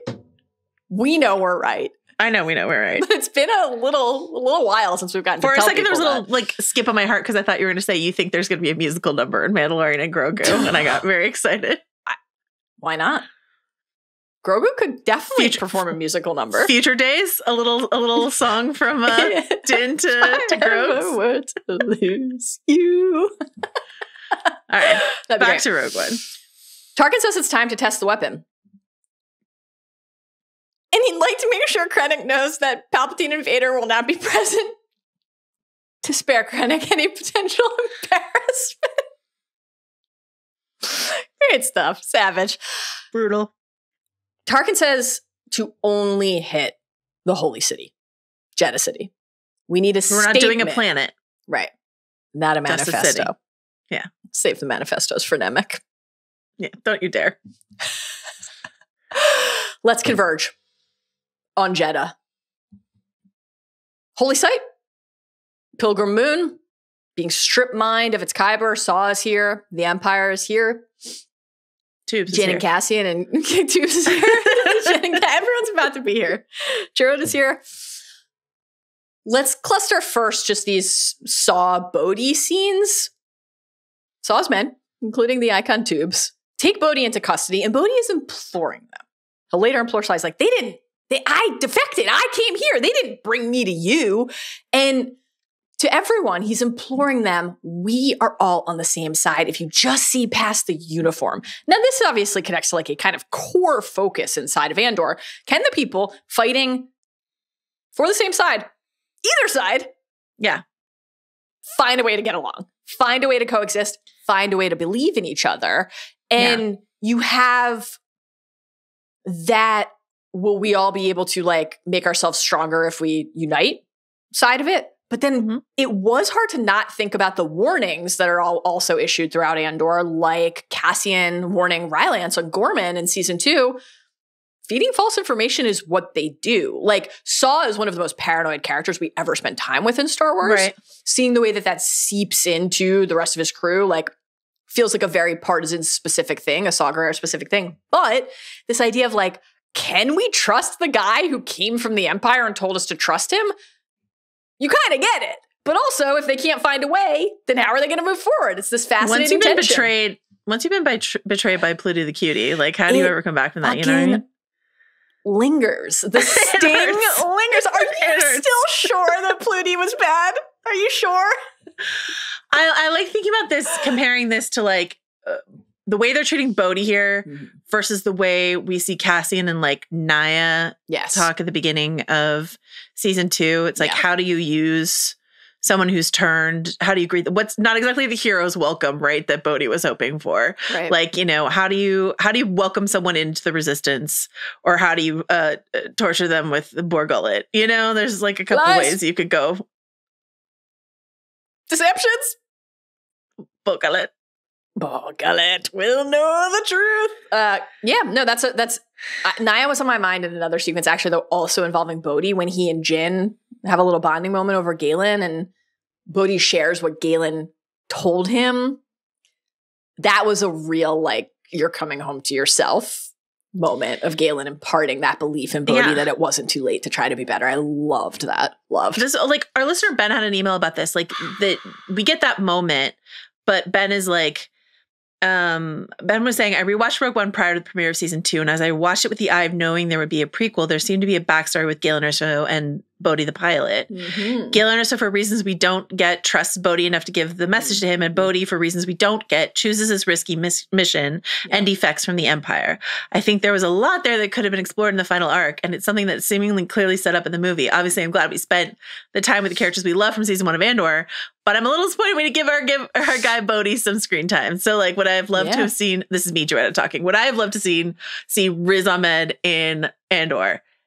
Yes. Yeah. I mean, we don't have time for everything. But yeah, like, what would have been great. Why do we rebel? Yeah. You know?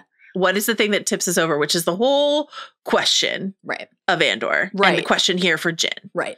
Why are you stepping into the circle? Right. When is the moment where it becomes undeniable for you? Yeah. It's a really, really great Really great note from Ben, and obviously something even the first time you watch Rogue One, you're like, oh, I wonder what exactly the history is between Bodhi and Galen and how they got to this point. But it had never, I won't lie, it had never actually been top of mind for me in the way that like after Andor, when you have all of these insights about other people, you crave it, you long for that kind of insight into somebody's circumstances. Also the risk, like, we see Bodhi die at the end of this, movie along with everyone else, but like you think wild. But you think about like, Gorman, like the moments that people stand up knowing that they're going to die. And like, what does it take to, the slow roll of Gorman, watching people get slowly radicalized over years into something. So, what were the little moments for Bodhi along the way that got him here? It's just fascinating to think about. And you had to have so many of those people. Right. And this is Nemec's whole proposition, right? It's happening all across the galaxy. Everywhere. Something else that has happened everywhere is that Saw has just lost chunks of his body. They're gone. All over. They're everywhere. Pieces falling off. Missing appendages. Boy, it's a harrowing place to find our guy. I love Saw. I don't think anyone can claim to be as big of a Saw enthusiast as Chris Ryan, who... Chris has been radicalized to the Guerrero way. With a rhino! What a fuel. But it is great. It's just great to be back with Saw. I really love it. He kind of instantly becomes a classic 2016 lingering now into 2025 meme in this stretch with the lies, deceptions. This was just instantly like... I remember people quoting this to each other all the time. We like used to say this on Binge Mode Star Wars all the time. It's just fun. Saw is just an absolute fucking icon. Truly. Elsewhere on Jedha, different vibes. Cassian, Jyn, and K2SO are packing up to leave Yavin and head to Jedha. And this is one of the places where I was like, I don't know. I guess we just assume that Cassian goes and says goodbye to his friends once more, but I kind of wish we had seen it. Alas. Draven gives Cassian a little bit of a, come here. Got something just for us. Kill Jyn Erso. Kill him. Kill him dead. This is where our listener, William, points out that General Draven spent most of Andor Season 2 lecturing Cassian about protocol and obeying orders. Only a few days later, he countermands the orders given by his civilian bosses and straight up tells Cass to assassinate Erso. Who's the privateer now, Draven? But I heard it wasn't a base for privateers. Great stuff. This is fascinating. I think as mentioned earlier, the Draven stuff is like a little, it mostly holds. It's like a little naughty from Andor to Rogue.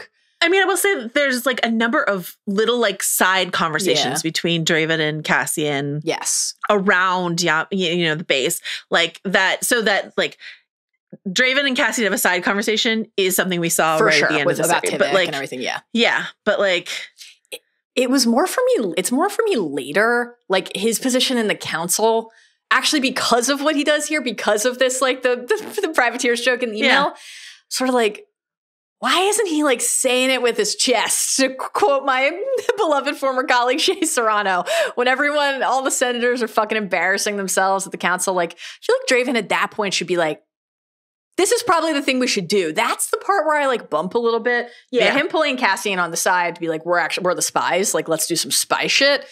That I think works okay. And I think like the other thing that works more broadly is just that this is yet another glimpse into this really central focus across Andor of like, let's get our hands dirty too, right? The rebellion is not just the heroes. Like, we're the spies. Let's do some spy shit. Yeah. Because isn't Draven been like, you're a leader, you're a captain, we're an army. Yes. We're like, we're an organized army. We're not cloak and daggering around for Luthen anymore. Sure. And there's that tension there of like, why do you guys run when Luthen calls? But at the end of the day, his unit is Alliance intelligence. And so this idea of like working inside of intelligence and off of intelligence instead of being confined by politics, I feel like is like a slight Draven distinction to some of the other council members who do come from like that senatorial background. Right. But yes, you're absolutely right that he's still like, why do you guys like just the rail riders still? After all this time? Always. After all this, always. But yeah, I did like the like, Andor is so focused on, there's a reason that we have to joke 20 times on every pod about how we don't like fascists, and it's because these characters become indelible and we become so invested even as we condemn what we watch them do. Yeah. And then on the other side of it, the heroes, you've got the Maya Pay Brigade, you've got the dipshits, you've got the fuck-ups, you've got the... How dare you? This is not the last time they're going to come up today.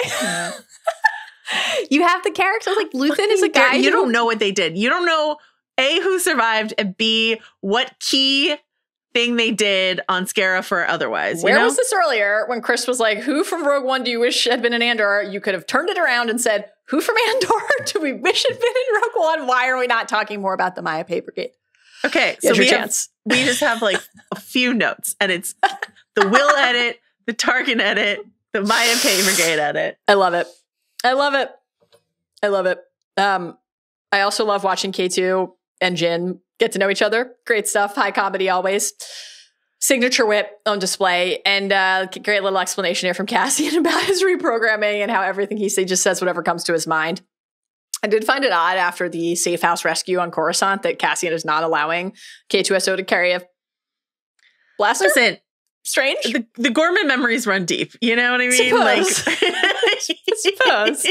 I suppose Jyn's the one who says here, because she wants a blaster, trust works both ways. And I feel like Kay would agree. Now we understand. Like, Kay's like, do you trust me now? And then the answer is apparently no. What am I, shoplifter? Kind of fucked up. But this is true for Cassian, like, broadly. He's got to work up to trusting you. It doesn't come naturally. Yeah, truly. We had some really interesting emails about this that I'm excited to get to. This is where we get the little stretches they travel of Jyn dreaming, these glimpses, drinks with Krennic, all of these little nuggets from the past. Very quick, would have been cool to get more of that, but we get kind of just a aura, a sense of the passage of time across Jyn's life. And then when they arrive on Jedha, Cassian and Jyn tell Kay to stay behind. Yeah. I think he makes a great point here, which is like, I'm going to be able to blend in a lot better than you two. We have a number of like A New Hope cameos and connections and the level of kind of Star Wars like Easter egg and wink that just does not really happen in Andor. We get your favorite. Right? Banda Baba? Nope. Dr. Cornelius? These are your favorite characters from A New Hope. You've always said it. There they are in Jedha City with their scrotal facial features. I'm a known Cantina Easter egg searcher. That's what I love to do. How can we connect this back to the Cantina? Your favorite thing. What did you make here of the way that Cassian, when he's kind of priming Jyn for infiltrating Saw's lair here, this like kind of odd casual lie. He's like, yeah, I had a contact. He's just gone missing. He's gone missing. Tivik? But we'll find a sister. That'll get us a meeting with Saw. I mean, I guess he's not going to be like, I killed him, but I killed him. Very cold. Yeah, what is he going to say? I don't know. Horrifying. And then Joe, this is where we get the, on our little relay race theme. We talked about this a lot when we covered Andor. The continued passing of the torch of rebellions are built on hope. Hope that gets us a meeting with Saw, and Jyn stops. Hope? And Cassian turns. Yeah, rebellions are built on hope. Over the shoulder. This like wrecked us when we saw the origin of this in Andor, saw Thela on Gorman at the hotel impart this wisdom to Cassian, and to think then of how Cassian shared it with Jyn, and Jyn will share it on Yavin, and then Leia will invoke the word hope, on and on and on. Really, really beautiful. And it was so moving to understand where this came from in Andor, and very satisfying then to get to Rogue One and see it here. Really just, I love this. It's great. Yeah, it's interesting because rebellions are built on hope. A trailer line, like a very iconic Rogue One line, obviously. But now it feels just like an iconic Star Wars line. Yeah. Yeah, it has moved beyond the franchise. Something that inhabits. even more people get tattooed on them somewhere. Yeah. Oh man, I kind of can't believe I don't have a Star Wars tattoo. It seems shocking. Exactly. What would you get? I don't know. I've thought about it a lot over the years. A quote seems like likely. Not a little Grogu? No, because if you can't capture the glint in his eye, Yeah. I don't know. Yeah, I'd have to think about it. There's a lot of things from Star Wars that I would like. Would you get the greatest teacher? The greatest teacher failures, which is up on the wall behind me in this video. Would that be your Star Wars tattoo? Yeah. That's a great one. Great one. Joanna, speaking of Grogu and Yoda and the Force, take us through our initial meeting here of our beloved Chirrut. This is an incredible character introduction to an incredible character who is only with us for a very, very short period of time, but is nonetheless very, very impactful. And I also like to, before we get to all of this, it's very important to me to shout out the time at Star Wars Celebration when Donnie Yen was just like, and then my character dies before this movie came out. Yeah. And it was just like really funny. They were like, tell us about your character. He's like, well, blah, blah, blah. And when he dies and everyone on stage goes like white as a sheet, it's find the video. It's one of my favorite things that's ever happened. Remarkable. Little did anyone know at the time that was like kind of not a spoiler because everyone in Rogue One dies. It's just a drop in the death bucket, honestly. Yeah. Okay. Saying someone dies in Rogue One is like saying someone lives in another movie. It's just like the baseline. I love this, here we have the Force introduction in this moment. What we know now about Cassian and his feelings about the Force. A thing that Cassian will do many times in this movie, and some to higher stakes than others, is literally haul Jyn bodily out of a scene. He does it multiple times. And this is a lower stakes version, but he does it here. And I don't know, we just like this. Chirrut is this like Force sensitive, but not a Jedi figure, is such a compelling addition to this universe. And the way in which later he'll talk about, the Force moving darkly around someone who has plans to kill. So this idea of like the Force swirling with intention around someone. And so this idea that like the Force healer in Yavin, feels the threads gathering around Cassian, and the way that like, the threads of destiny might be gathering around Jyn and Cassian here in Jedha in a way that would get Chirrut's notice is so satisfying. I love that. Like, it's always been great and chill inducing, I think, when he first calls out to Jyn from across the square and can like sense the Kyber, and in general, just like the Guardians of the Wills are like just a really interesting and precious to George Lucas, aspect of the canon. Like, it's just fun to have that featured here. I love the Chirrut and Baze relationship for so many reasons. I love like their dynamic with each other. I love the tenderness. Talk about, and I ship it. Totally. Yeah. Nice. I think this is a counterexample to this question of like, is Rogue One shallow? Does it not have enough time to be deep? I feel like I'm clamoring for so many backstories. You understand what you need to about them here. I mean, I would love a Chirrut and Baze like origin story, backstory, but like also I just feel like I know everything I need to know. Yeah. I don't need luck. I have you. You know what I mean? It's just like, it's there. I love it. And I love the pairing of this devotion, the history that they have, the devotion to each other with the divide. Like, you shared a thing with somebody and then one of you kept believing and one of you stopped. Yeah. But you're still together. Like, I really, really, it's such a rich thing. And I love too, like the because we hear like the Force litany repeated often across the film. I love that the first version of it that we get here is "May the Force of others be with you." Just in a story about like alliance building. That's just such a great little touch. I really, really, really love that every time. Cassian's like, dude, I've got my feelings on the Force healer and all that still, but also I was on Ferrix. I was on Gorman. I've seen this before. This place is about to blow. Like, he can sense the fever pitch. Yeah. And saw his forces and the Imperial forces attack at the same time. Cassian tries to stop Jyn from saving a small child, which is arguably the single most shocking thing that happens in the movie. Not a great look, but at the same time, like thinking about Cassian on Gorman. Yeah. And how Cassian is like laser focused on his mission, which is Dedra, while shit is happening all around him. And he's like, that's not my mission. Yeah, that's not my mission. You're my mission. Kay is really the Winter Soldier of totally. Star Wars, though. So. Oh my God. Totally. He's killing troopers. He kills a partisan. Saw's team is going to have some notes. My note is like that guy had a grenade in his hand. Cassian did everyone a favor there. Mm-hmm. Kay is like, I just went to level 27. You can tell me to stay behind all you want. I'm not doing it. And I know that deep down you don't want me to do it and you probably need me. And guess what? They do.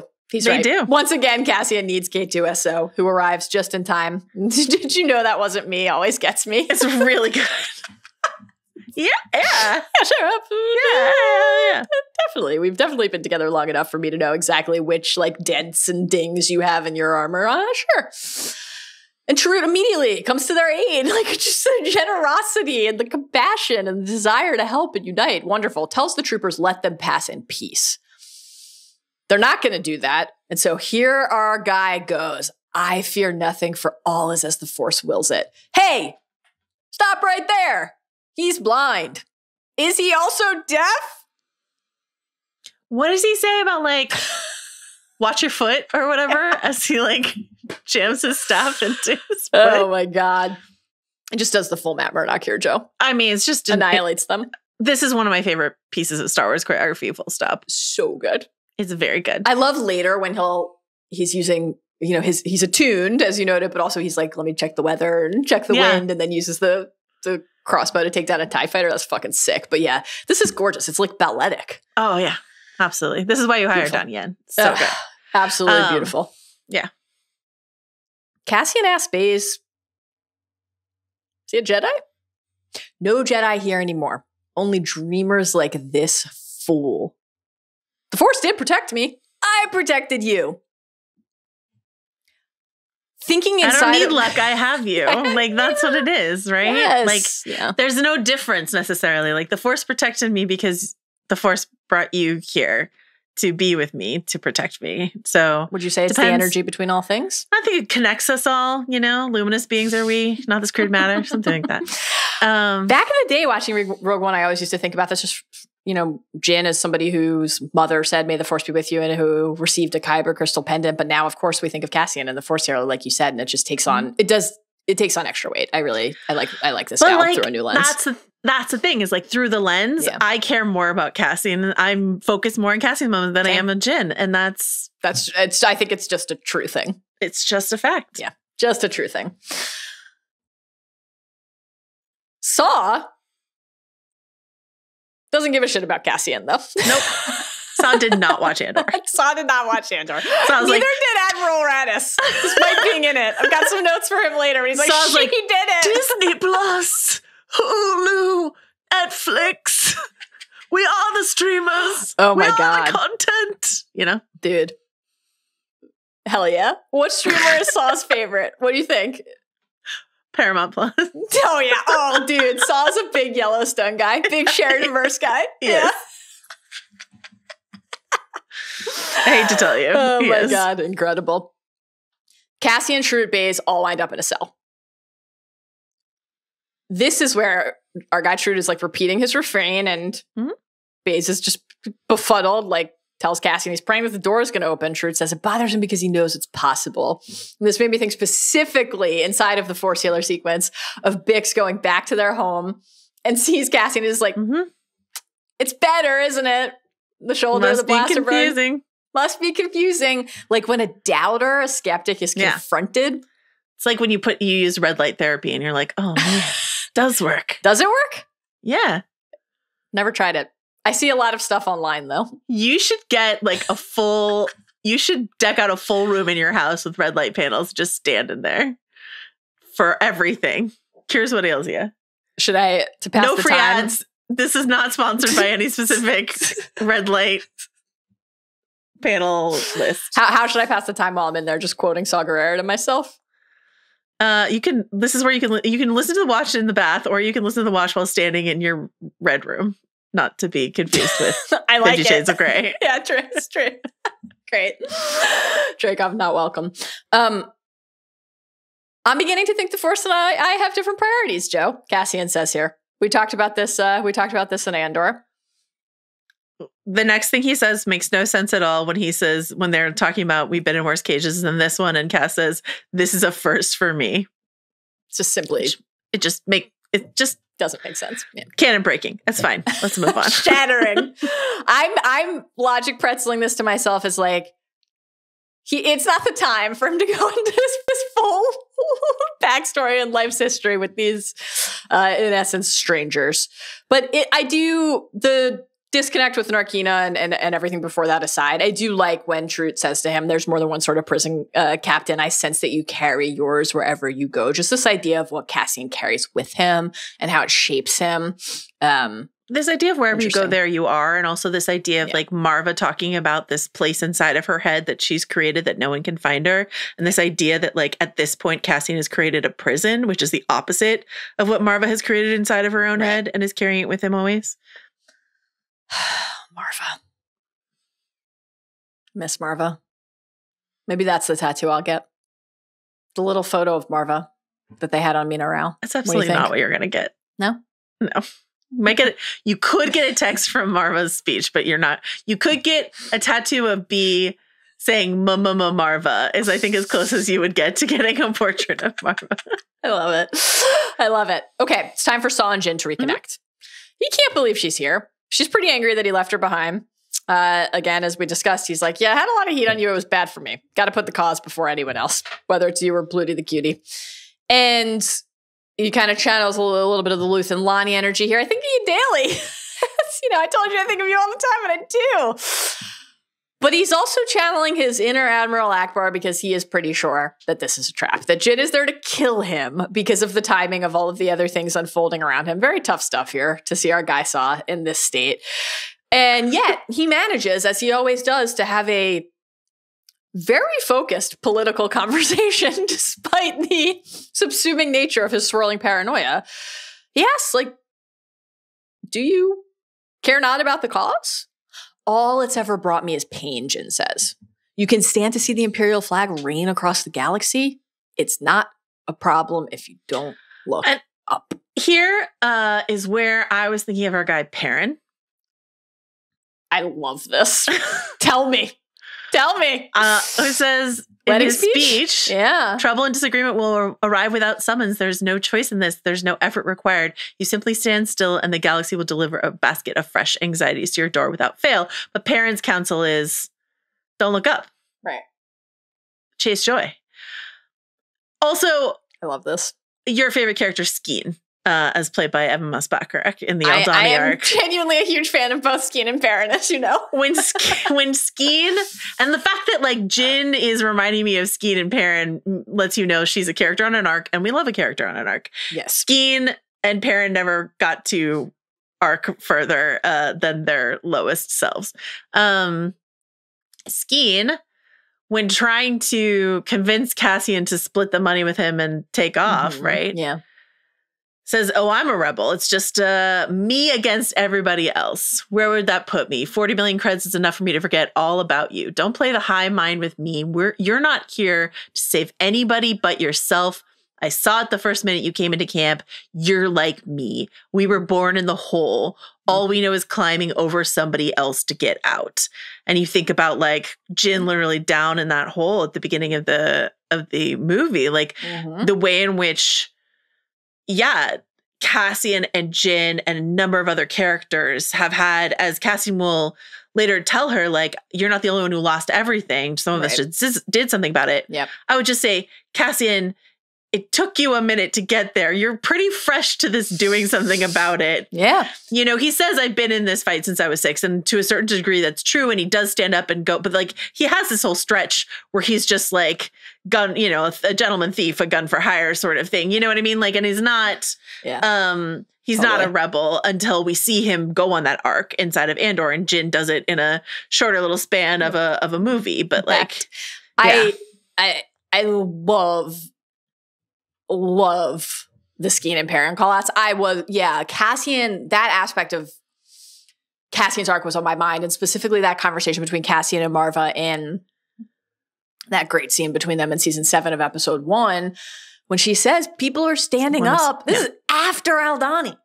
After Aldhani. And he says, yeah, and getting killed for it. But there's work that we'll need doing. Yeah, what is that? Whatever it takes. I've been lying down waiting to die long enough. You can't beat them, Marva. Like, this was only a handful of years ago. Yeah. Love a character on an arc. Has it come up before? I don't know. I just keep hearing it from pals, whether it's about like, I don't know, climate change or AI or the current administration or whatever it is, people just being like, it's inevitable. What are you going to do? And it's like, that's the mentality that like just lets this whole thing wash over you, you know? What would Nemec say? You got to try. Do. Nemec. Try. Nemec's manifesto, Luthen's speech, Marva's speeches, those are Hall of Fame. Rogue One has some memorable speeches and stretches. Nothing quite like that, I will say. Nothing quite like that. But there's a lot to break down, at least, in the Galen message to Jyn and Saw. Can I just say, I'm so... Please. I do like Rogue One. I'm so annoyed. I understand that Jyn's world is rocked by this holo. Yeah. She had so much time. No, this is absurd. Yeah. To grab this. This is terrible. This is genuinely terrible. I hate that she did not take the holo with her. It makes me mad every time. I thank you for saying this. I'm with you completely. This is like... This is why did they send Will? Yeah, I don't want to say like you had one job because there's a lot going on, but like obviously this is the crucial thing. Grab it. She had so much time. Nothing. A lot of people have embarrassing and tough moments across Star Wars, including in Andor and Rogue One, but nothing tougher than that moment where we cut to Jyn and she's just like, nope. Brutal. No, I didn't. Brutal. All right, let's hit a couple of the key strands of what Galen says here. Mm-hmm. So I did the one thing nobody expected. I lied. I made myself indispensable, he adds, and all the while I laid the groundwork of my revenge. We call it the Death Star. There is no better name. How can we not be thinking of Lonnie here, Joe? And all the other people who hid and waited and fought in some sort of hidden way, but also specifically who had to be a part of the thing that they hated for longer than they would have wanted to. Yeah. In order to The Lonnie comp is so good. Like, because there's other people like, you know, we love calling out like the two techs who locked the booth so that Mon could give her speech. Like, you know, there's people all over the place, but like Galen having his wife killed in front of him and his daughter, he does not know where. Right. And then for the next, you know, however long is working, 15 years is working with his team, who he then gets killed, unfortunately, on Eadu. Like, you know, like this is the long con of Jyn Erso, of him just sort of like doing his Lonnie best. It's incredible. 15 years is such a long time. So long. Such a long time. And imagine all the fucking cocktail hours he had to have with Krennic. All the Cali coolers. Yeah. You think if you're those other guys who were on Eadu on Project Stardust, you could just be like, I'd rather not go out to the platform. I'm good. Let me know what Krennic had to say. It's raining. we'll be inside. Oh, man. Yeah, I'm good. I actually don't need any FaceTime. I'm content. Yeah, I'm just going to stay here, get a little more work done. Galen shares the weakness that he planted. A flaw so small and powerful, he says, they will never find it. He explains the blast to the reactor, the plans on Scarif, all of that. Over our many years and decades of consuming Star Wars, I think it is fair and true to say that a thing that is iconic, hallowed, sacred, prized, the Death Star, the destruction of the Death Star, Luke destroying the Death Star, is also the source of much mockery, right? The one shot took down the Death Star. Okay, this is like still just a genius bit of, let's show how this was actually one man's, I love like you describing it as a long con, determined quest to specifically weaponize the Empire's hubris, the fact that they don't pay attention and they don't care and they don't look, and specifically that they don't believe they could be beaten. That most of all. And so I was thinking a lot about, we talked about this at the end of the Andor season, going back to this, like, these formative initial conversations between Cassian and Luthen, and like, where was the hook really put into Cass? And it was this idea, right? Like in episode 3, they're so fat and satisfied, they can't imagine it, Cassian said. Can't imagine what?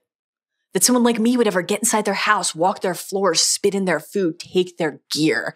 And Luthen replied, the arrogance is remarkable, isn't it? Like, that's what we're watching here, the arrogance to never believe that this great thing could be undone. And this is until it's too late. This is, I think, I will say about Dedra is not that she wasn't arrogant in a million ways. She was, of course, but like that she never underestimated. She was always on the lookout for these, patterns, stuff like that.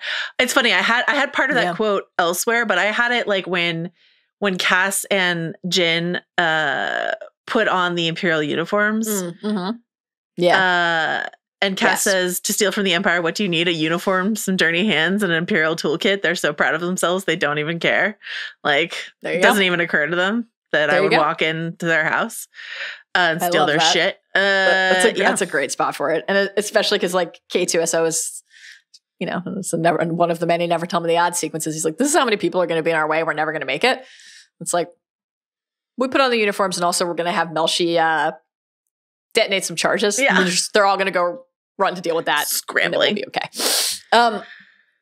Another thing that I loved about this, when we hear the single reactor ignition order for Jedha, later for Scarif, here the description.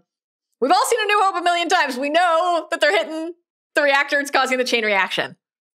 But coming out of Andor, what was the calcite for?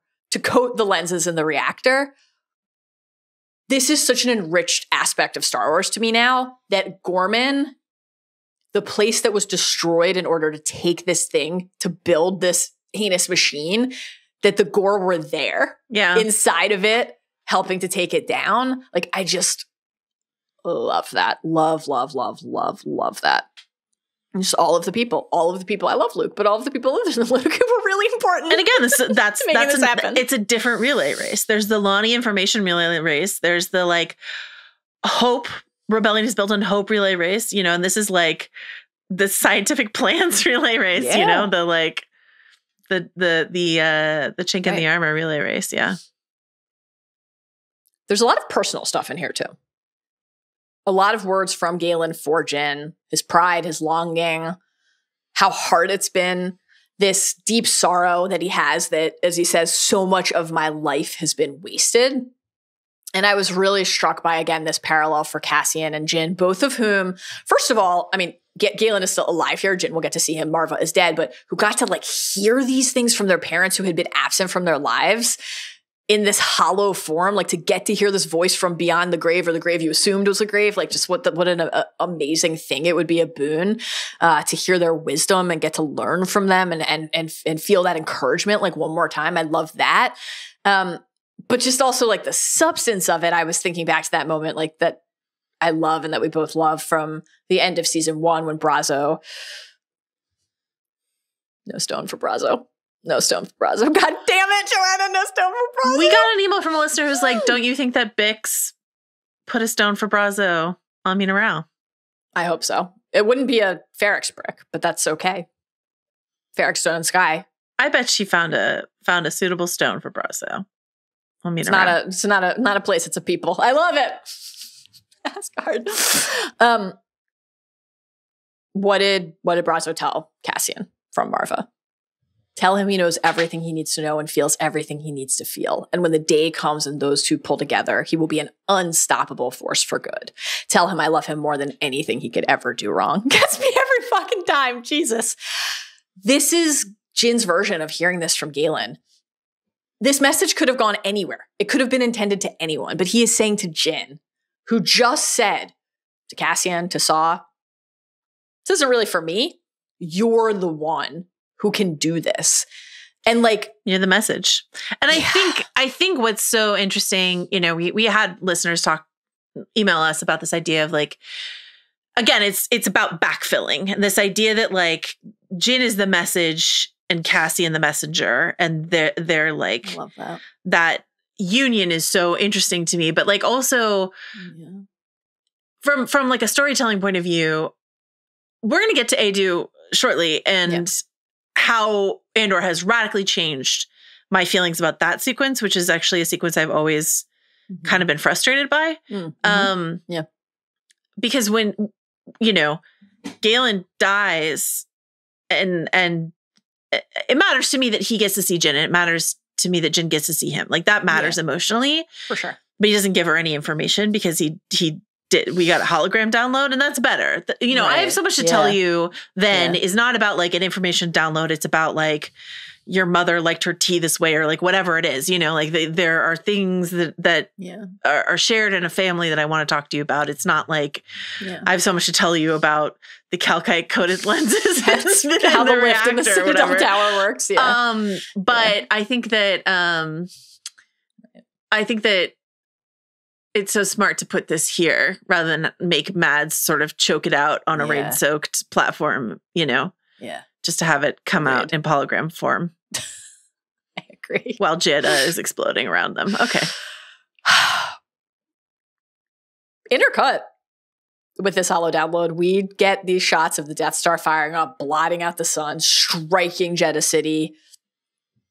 The mountain hideout begins to shake. The ground begins to rise. The rock crests like an ocean wave. I love this. No matter how many times I see this, I'm like, this looks fucking sick. This is so good. Problem on the horizon. There is no horizon. No horizon. This is just a really, really great, thrilling, visually stunning sequence.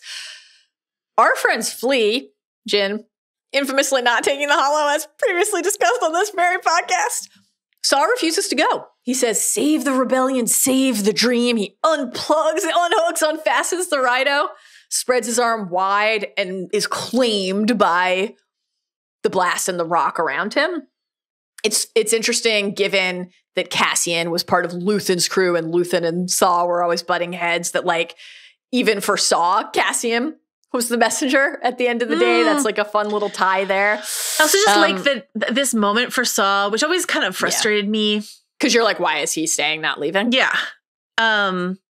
Which is actually, now I'm like, it's sort of similar to Luthen. He kind of knows that his time in the rebellion is over. Right. Like a time for extremism is over, and we moved into a different phase of the rebellion. And so he's like, okay, this is it for me. Yeah. I really like that. I think that's spot on. I like thinking back. I always like thinking back to the Will Saw Rhino scene, but I did like thinking too, because there is even still there is this just element of like, what is this guy doing and why? You know, to anything that we see Saw do. And so I like then thinking back to Revolution is not for the sane. Look at us, unloved, hunted, cannon fodder. We'll all be dead before the Republic is back, and yet here we are. Which is so similar to what Luthen said, right? Exactly. They'll hang us both. Yeah. Yeah. Sunrise I'll never see, right? Mm-hmm. You know, they know they're not going to be there for the world they hopefully helped save. Right. Krennic and Tarkin are watching this up above, and they're just like, this is great. Yo, beautiful. Wild stuff. And Tarkin's like, I'm going to take over. Thanks for your work over this past decade and a half. It's mine now. And that goes over really well with Krennic, I would say. He just has a great time with it and does not at all throw a hissy fit. He's very measured. Very measured and calm in his response. Yeah. We stand here amidst my achievement, not yours. Incredible scene. There's a few things that are weaponized so well in this movie. One is Mads Mikkelsen's inability to say R's with his accent. So like Stardust just sounds special coming out of his mouth every time. And then Ben Mendelsohn's spitting habit. Yes. He is just used really well in this movie. The man loves to expectorate. It's great. This is a great spitting sequence right here. It really is. Just some unbelievable Dedra energy vibes here. Oh yeah. Just truly like this. And Cyril, right? Yes. It's just like Cyril wanting to be praised and told he's great. When Would it ruin, after Krennic says it's beautiful, like, yeah, you wouldn't be shocked to hear him say, like, would it ruin everything if I said this was the best day of my life? You could totally see it. And like, or even in like season 1, Cyril, who's just like, sort of like, I'm useful. I did this. Right. I solved this. Yeah. I'm smart. I'm a shiny special boy. Put your heel on my thigh. Step on me. Who are you? Oh, Cyril. Miss him, truly. I find Krennic being repeatedly, as that beautiful email noted, in the Jedha position throughout this movie, so delicious after the Jedha. I mean, all of Andor, but the Jedha Krennic scenes in Andor in particular, just that idea of glory and the way he's like, you were so fucking proud you went in on your own, you know? Like, right. They're all just making the same mistake. When he says, when he initially talks about the Gorman project to Partagaz and Dedra inside of that chilling luncheon, and he's like, Yularen and Tarkin, all senior commanders will be notified by the Emperor at a time of his choosing. Now the group in this room, as of this moment, the tightest of closed circles, right? He's tossed a lot of his closest circle away, right? But like this idea that like what we're doing, Tarkin doesn't get a piece of it. Yularen doesn't get a piece of it. This is just me. I'm the number one boy. And alas, no, that's not how it works. Listen, I've got great news for Orson Krennic. Here it is. Grand Moff Tarkin, about to be the latest character to make the same mistake that the people he's trying to dunk on have just made, and not sure how happy he's going to be about being like, I'm going to be the one in the Death Star. We'll see. We'll see how that works out for you. Stay tuned for A New Hope. All right, Joe, let's head to Eadu. Cassian on the way sends a coded message to Yavin, and Draven reiterates the plan. Kill Galen. It's still on. This is where Bodhi realizes who Jyn is. They have this great little bonding moment. Your father, he said, I could get right by myself. You're coming home to myself. Lovely.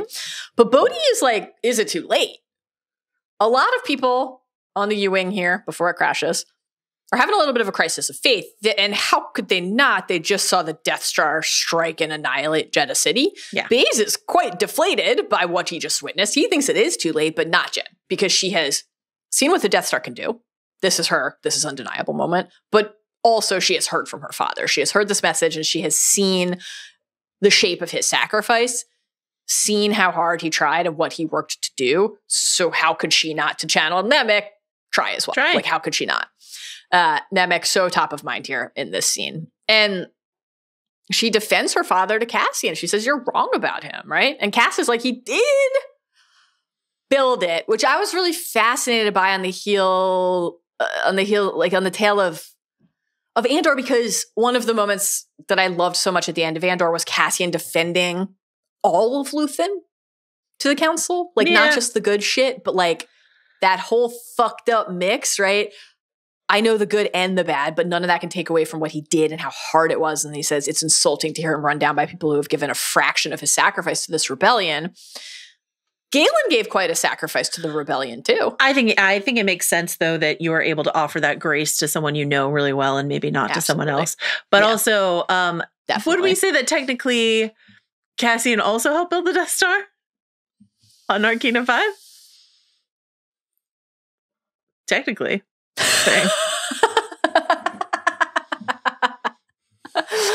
Oh, man. Jyn tells Bodhi that's why Galen sent him there, to share this. Cassian, our messenger, asks where the message is. Rough. He's like, I'm not sure you're going to be able to convince the council. And I think that his skepticism here, to me, felt a little bit more like Cassian in the Gorman arc of season 2, where he's like appraising and unsure, and is this right, and is this the way? And a little less, this is right on the heels of I'm standing with the council members on Yavin, telling them this is happening, let's go. This doesn't align like perfectly to me, but I agree with you. So it goes. All right, Joe, take me through the crash, the rapid rock climbing, everything that happens. I mean, they just didn't need to make the ravine as massive as they made it if two of our characters have to scrabble across it and then up a cliff face. It's a completely fair note. It's bizarre, right? So yeah, Cass goes up with Bodhi. He's like, show me the way, blah, blah, blah. We're just going to look. No worries. Yeah. Don't worry about the fact nothing nefarious happening here that I've got the sniper configuration going on. Don't worry about it, right? K2SO fucking snitching on Narcs there. It's wild. But that was a real, like, I'm Andor pilled forever moment for me, because as soon as he said sniper configuration, I just flashed to Cassian opening his case on Gorman. Yeah. Like, I'm like, this is just, I can't help it. Exactly. It's like Pavlovian for me now. But we talked about this idea of like, you know, I was thinking about I have friends everywhere. He's the face of a friend. Yes. Like this idea of, again, are we all on the same page together inside of this rebellion group, or do we have counter missions, cross purposes? So Andor is on a mission from Draven to kill Galen Erso, which is not, of course, what Jyn Erso would prefer to have happen. So she runs out. And then Chirrut goes after her. And this is when he says, you know, basically like, good luck. And he's like, I don't need the luck. I have you, which is just maybe one of my favorite lines of this movie. And yeah, it's raining. It's dark. Genuinely, I think it's hard to see this sequence. I genuinely think it's hard to see what's happening. And to like understand the geography. Eadu and everything that's happening here. Yeah. But Krennic is shown up to check on his boyfriend, and he's like, there's been a leak and I have some suspicions. And it's more theater from Krennic. Theater when he got Galen in the first place, and theater here because he knows what has happened here. Yes. Galen like leaps out to sort of try to save his men. Krennic, of course, shoots them anyway. And this is the moment. This is what makes Eadu matter. And I think I never really felt why it happened. And now I feel like, and again, I'm going to read a couple emails from our listeners, but now I feel like I do. Yeah. Cassian has the scope on getting up. First, he's behind a pillar. There's people in the way. There's a lot going on. But then, like, when he gets rain in his eyes, when he gets the clear shot, he doesn't take it. We get the finger on the trigger, and he does not take the shot. After we saw him kill Tivik, after, to Mal's point in our notes, he killed some of the Mayape brigade. Yeah. They were in his way, but Galen. But that's the line. He stops himself here. And we got two really interesting emails about Cassian on an arc of his own inside of this movie. And so the first one comes from John, who is identified Cassian as the antagonist of this movie, which is not to mean the villain of this movie, but in terms of like counter to the actions of the protagonist. And this is what John says. The A story of this movie is mostly a debate about the credibility of unvetted intelligence based on faith in one man deep in the Imperial machine. It's a movie now about the push, like that was like the original what Rogue One was about. He's like, now it's about the push-pull of a justifiably weary, fragile rebellion and what comes from taking something important on faith. The main antagonist is Cassian Andor. Rogue One invites us to step out of Cassian's point of view and see him through the eyes of a woman who has not been in the fight, not for lack of caring, but for depth of wounds. And the man she sees is pretty broken. Cassian has basically become the Luthen inside the, quote, mainstream rebellion, a vestigial limb of the insurgency. He's defensive, distrusting, and willing to do anything, including kill allies and defectors to protect the cause. Jyn comes in, and her faith in her father, her faith in general, are desperately needed at this stage. It's a new story and a new frame. We see the blue a long time ago in a galaxy far, far away message for the first time in the Andor viewing sequence, meaning something is different, a larger, more global view. We're watching the events of history now. The Cassian Andor we know hesitating to pull the trigger against Galen Erso feels seismic, even therapy breakthrough-like. Hardening was easy. Softening is work, but the rebellion desperately needs it. And I just really loved that from John. Oof. And then Jenny has this great email about Cassian and agency and what he does inside of this moment, right? Because as you mentioned, like I think on this pod and sort of certainly elsewhere in our notes, Cassian defying orders is something we've seen before. This isn't the first time he's defied a direct order. This is what Jenny says. Underneath all this action hero, main character energy, the real character arc for Cassian in the show might actually be one of striving for agency. We see major moments in his life be decided for him by other. Marva taking him from Kenari, Luthen dictating his actions, Bix leaving him.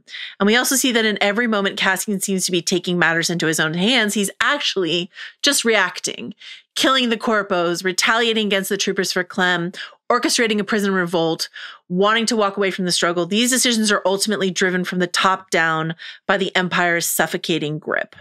So to reconcile this Cassian with the one we see in Rogue One, his big decisions to spare Jyn Erso and take a leap of faith with Jyn on a suicide mission represent him finally exercising his agency. Nothing else is driving him to trust Jyn like this besides his own instincts and what she reflects back to him. The lines from season 2, episode 9 that encapsulates all of this neatly, Cassian to Clea, I need to start making my own decisions. And Clea says, I thought that's what we were fighting for. Yeah. Right. So this idea that like, you know, we have seen Cassian defy things, but defy things at various orders or operating as, you know, Luthen's instrument, an instrument for something.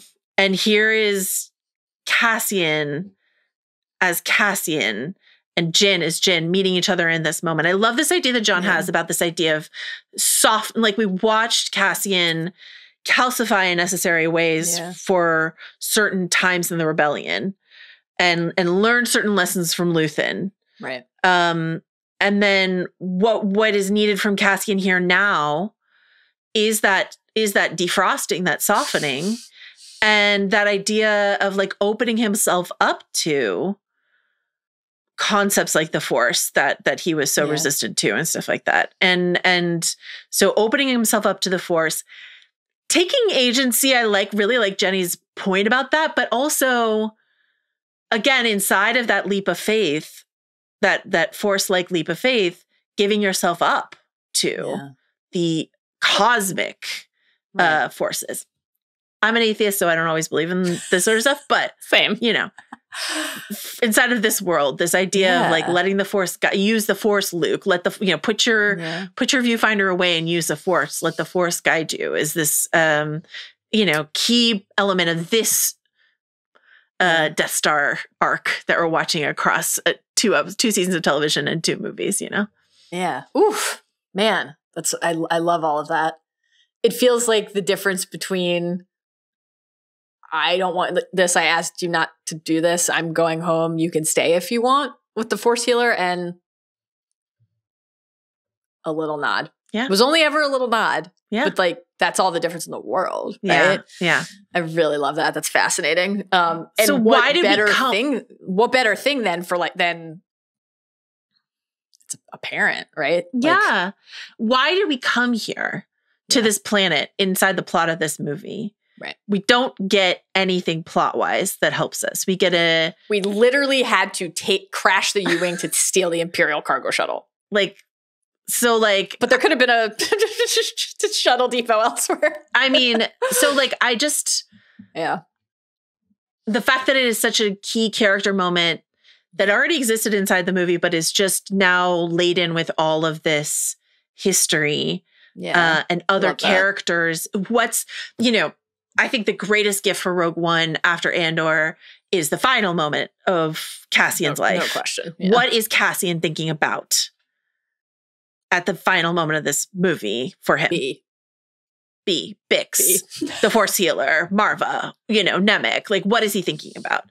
All of those things. Well, the whole thing. Maybe all of Andor flashes before his eyes, right? What is he thinking about when he pulls his finger off the trigger here? Right. That's another just like really, really important key Cassian moment that is so enriched by the hours and hours and hours we spent with him. Yeah. Boy, great emails. Beautiful words from you. I love the Bad Babies. They fucking rule. Jesus. Our little Rebel Alliance, the Bad Babies, they're the best. Yeah. I love that. Yeah. Luthen is so present here for me with Cassian. Like, Cassian can simultaneously be in a place at the end of Andor and this movie, which is the same moment in time, saying, I saw it all. I saw the good and the bad. but also deciding that there's a limit he has that maybe Luthen wouldn't have. Luthen pulls that trigger. There is no question. No question at all. No question. And so for Cassian... Not only that, Luthen would have killed all the people who were standing in the way of Galen Erso just to get to Galen Erso, you know? Yeah. Luthen knocks Bodhi over the... Yeah.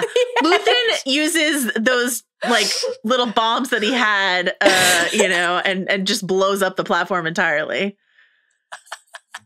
Also, why isn't Cassian trying to kill Krennic?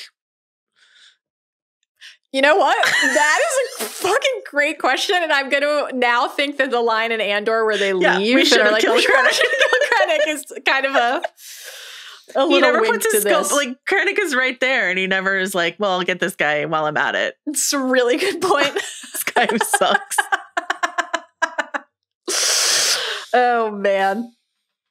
I really love that this is where Cass finds his limit, and that this is how and with whom. What is it about? I was always Sunless like, space.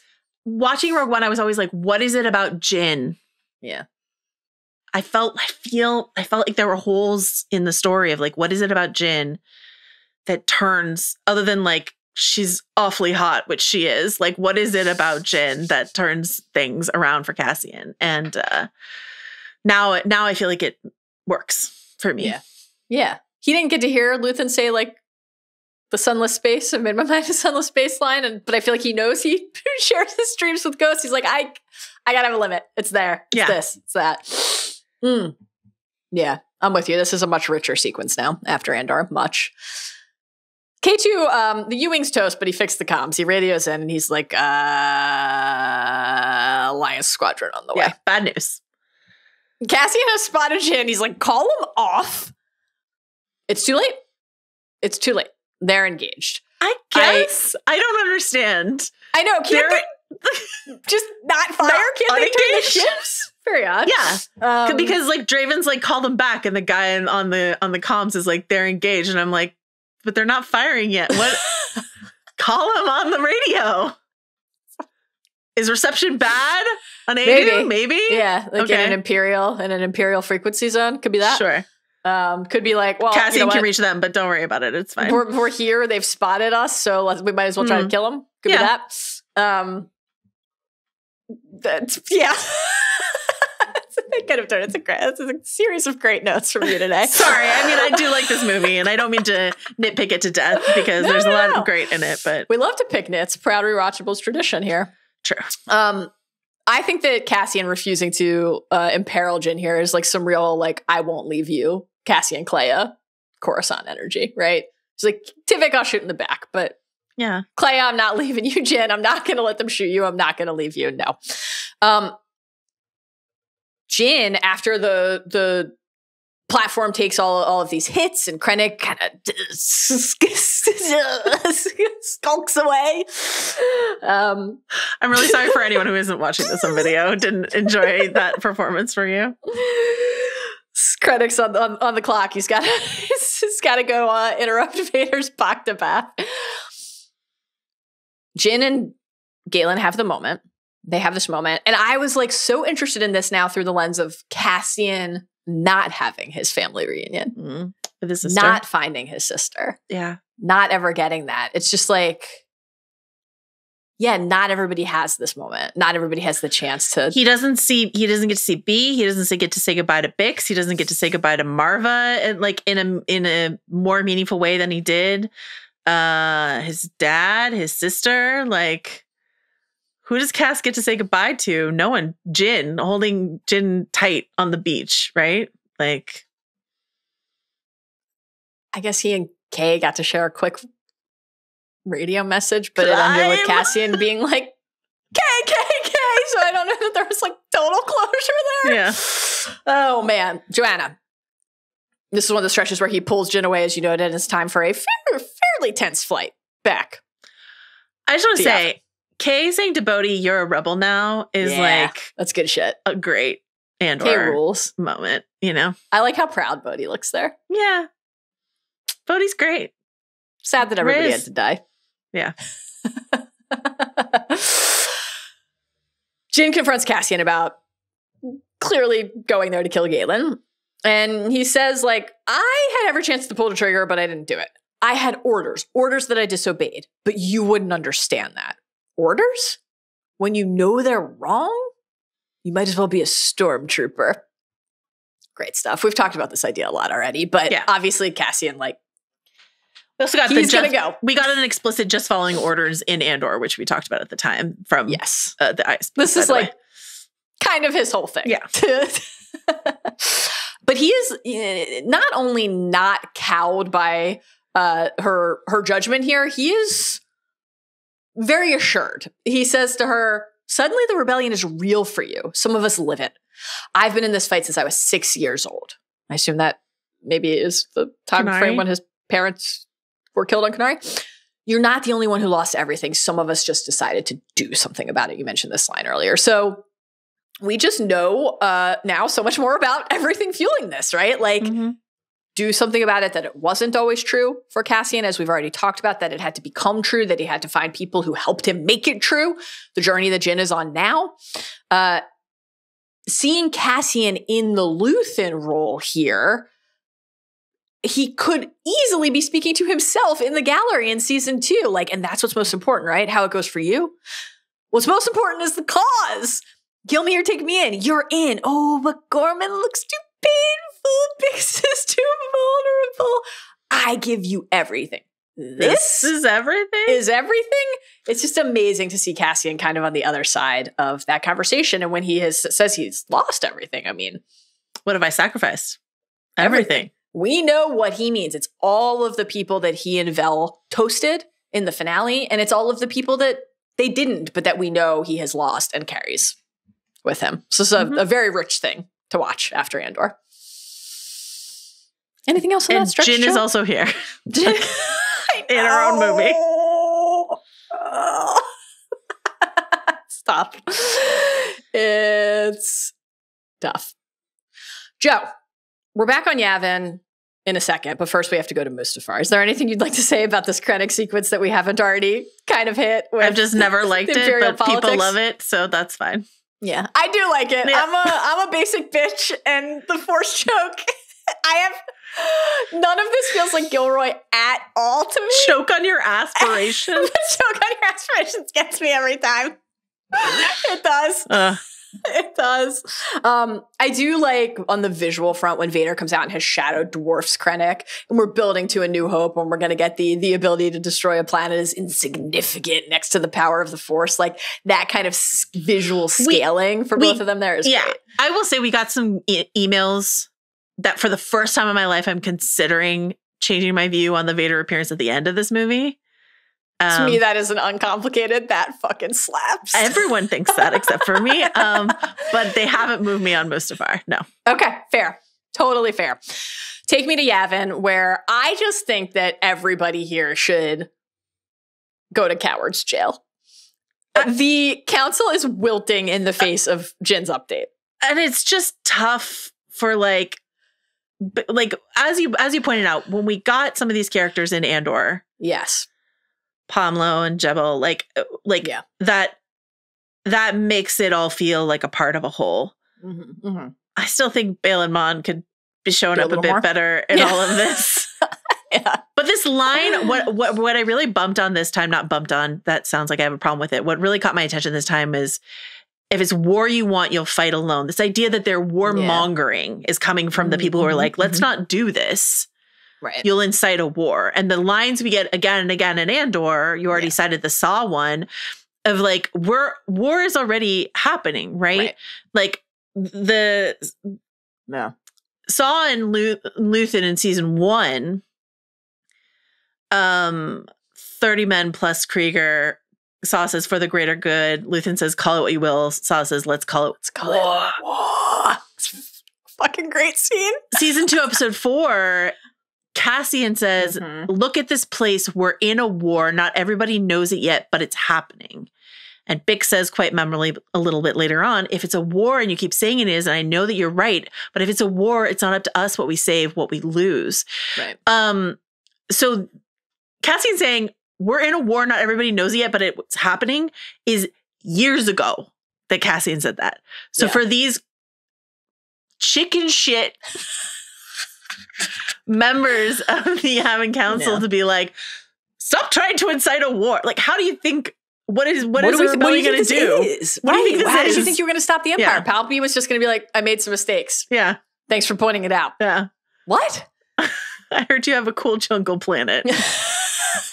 Ooh. Oh man. Yeah, like again, I've always really bumped on this scene in Rogue One, and it's a little more palatable to me after Andor because it is like, okay, this is the core disposition of these few people. And I think the interest Andor has in exploring like who is ready, what is required, who sees that, etc. That's all interesting to me, but it is just perplexing. Like these people left and came here to do this thing. So what do they think? What did you leave for? Yeah.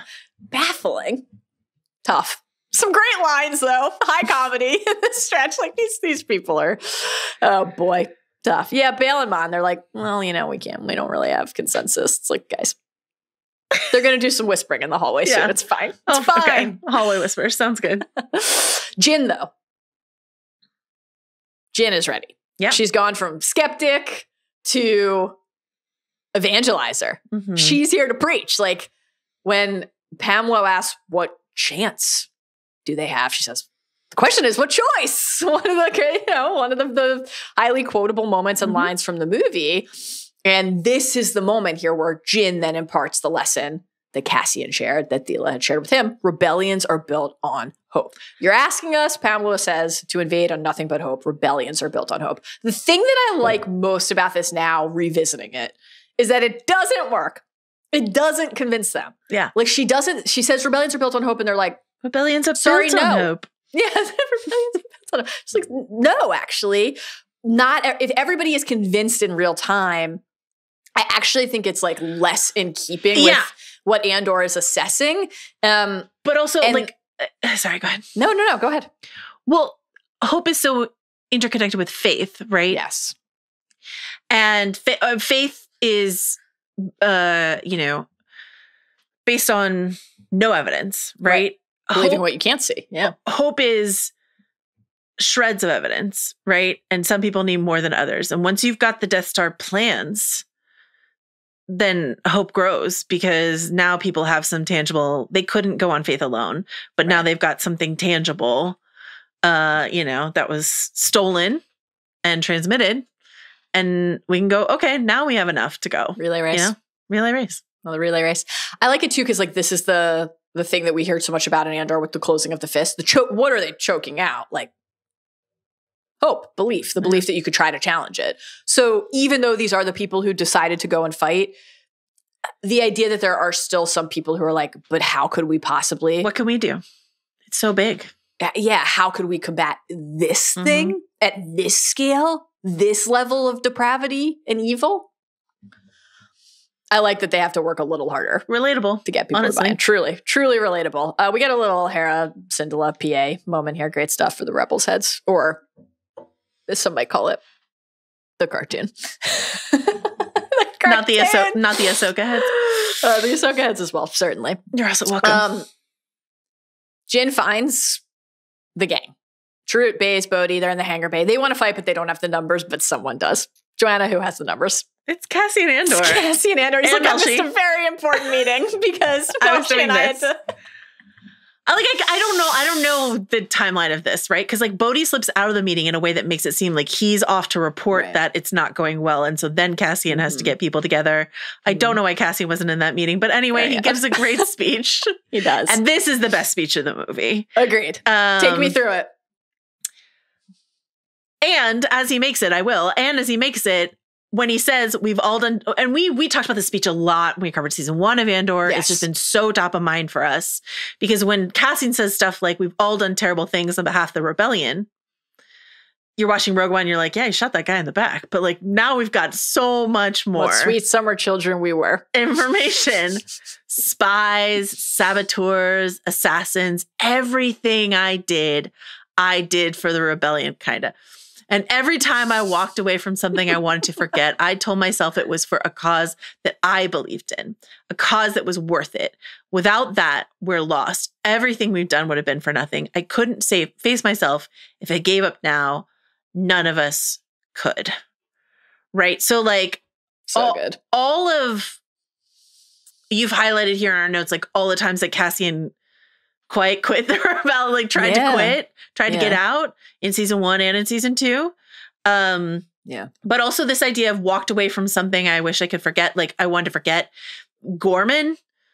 Just the look we've gotten on Cassian's face in season 2 a couple times when he's just like left a horror, and we watched him process that and snuff out a little bit more of his innocence as part of this. And so it's like, what was that for? What was me doing that again and again and again, and just sort of like calcifying myself into this person that I've become?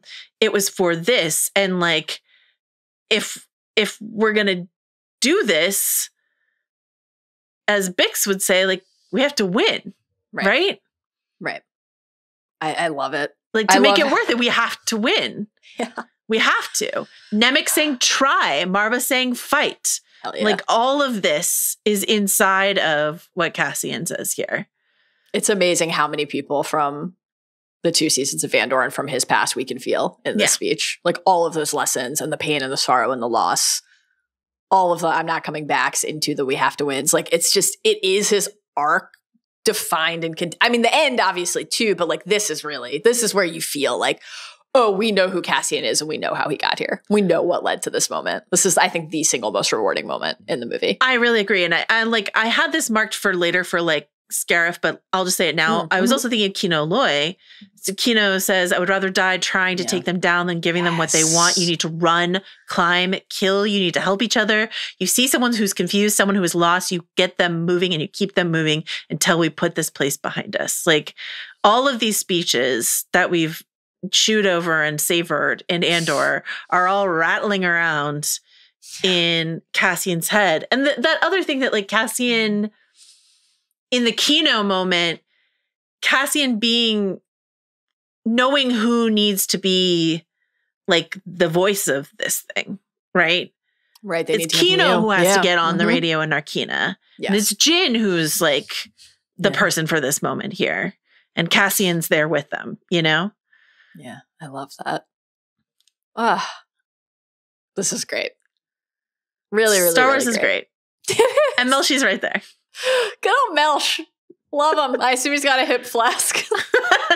I bet his hip flask is stored inside of his big hat that he wears sometimes. I would believe it. Yeah. It's like one of those beer helmets, but it's, just booze. Man, Cassian getting his I burned my decency for someone else's fuel moment. Very satisfying. Truly. Truly. Leader Cass. That's the other thing that was really on my mind here. Think like a leader. Man. Luthen's fingerprints are all over Rogue One. They really are now. It's amazing. Yeah. Is this where we talk for a minute about the Jyn Cassian vibes? Because they do like almost mating rituals circling up each other here as they look deep into each other's eyes with this sultry, sexy expression. I don't mind any interpretation of this, okay? Because there's some people who've decided that Jyn is like firmly in the like Cassian's long lost sister spot. That's not Are they Targaryens? That's not how I would look at my sister, but like siblings look at each other. You do you. But I think even are they the Ratliffs at the White Lotus? Like, what in the Ratliff is this? Okay, so like, the Locky energy aside, I think that like. There's this moment, but there's the elevator. They all but kiss in the elevator. The elevator's like, do we have time for like a quick handy before we die? Yeah, like can we fuck in this elevator on the way down or not? And I think it's okay to. Same. I don't think it this is a question I was asking all season, but I don't think it betrays Bix to find connection with someone. Like, I think if they survived this, he would be like, I gotta go check. Glad we were here for each other in this moment, but my wife is somewhere and I have to go find her. I hope so. Yeah, I think so. But I think it's okay to take solace in someone else inside of this moment that like agreed feels like the end of their lives, and it is, I agree. I think to paraphrase Gilroy, when he was on the watch for the finale pod, and he was talking about how they were each other's, Cass and Bix were like each other's first kiss, you know, that relationship that is like your whole life. And again, I'm paraphrasing, but basically it was like, you know, that was like strong enough to survive all the Tims along the way. Now, Jyn is not a Tim, but like Bix left and told Cassian that this was his purpose and she was choosing for both and doing it for the rebellion. Yeah. If Cassian attends to some needs after that, that's fine. I know you just said that Jyn is not a Tim, but you kind of just put Jyn in the Tim bucket, and it's Jyn very is not funny. A Tim. Let me state for the record that Jyn is not Tim. For so many reasons, Jyn is not Din. But who else did, I mean, were there other people in Cassian's life, like sexually, romantically? I think that Neamos, you know, that was pre-handmaiding ritual with Bix, but still. Yeah, I mean, that's the thing is like the way that Cassian and Bix were together, it does. I agree. I think it is fine if Cassian and Jyn have a spark and feel a pull to each other and explore that genuinely. I wish Bix he left, had told her about Bix. It is a little weird, especially on the heels of the Vel Cassian conversation where she's like, you know, you should go check it. Like, this is I don't think Cassian ever stops thinking about Bix, but it's very top of mind. I would like, in my ideal world, in our re-edit of Rogue One, they can still elevator, eye fuck. They can still clutch each other on the beach. They can still do all these things. But maybe at a certain point when they're on a shuttle to somewhere, Cassian just takes out a photo of Bix and looks at it. And it's just like, I'm thinking about my wife. Yeah. Bix, he just Colleen, like pulls rules. Steve Rogers. He's got, you know, his Peggy photo with him. Absolutely. A little photo. A little World War II flyboy photo. I love that. I'm just viewing it a little differently now, I think, and that's okay. They have a very meaningful relationship and impact on each other, whether or not it is romantic, even though they clearly are eye fucking each other doing the fuck me eyes here, no doubt. But I think we have the Jyn saying amid the eye fucking and the circling, I'm not used to people sticking around when things go bad, and Cass saying, welcome home. I really love that and thinking about their relationship and their impact on each other in that way. Like, the idea for Cassian of home being where the people are that you can count on and trying to share that gift, you know, Ferric, Stone, and Sky, that gift with Jyn, who can then find that in him and they can find it in each other. That's lovely. Did they fuck in the elevator? Maybe. I mean, Cassian was pretty hurt. It's a long way down. It's a long way down. It's a long way down, if you know what I'm saying. Okay, listen. Oh, boy.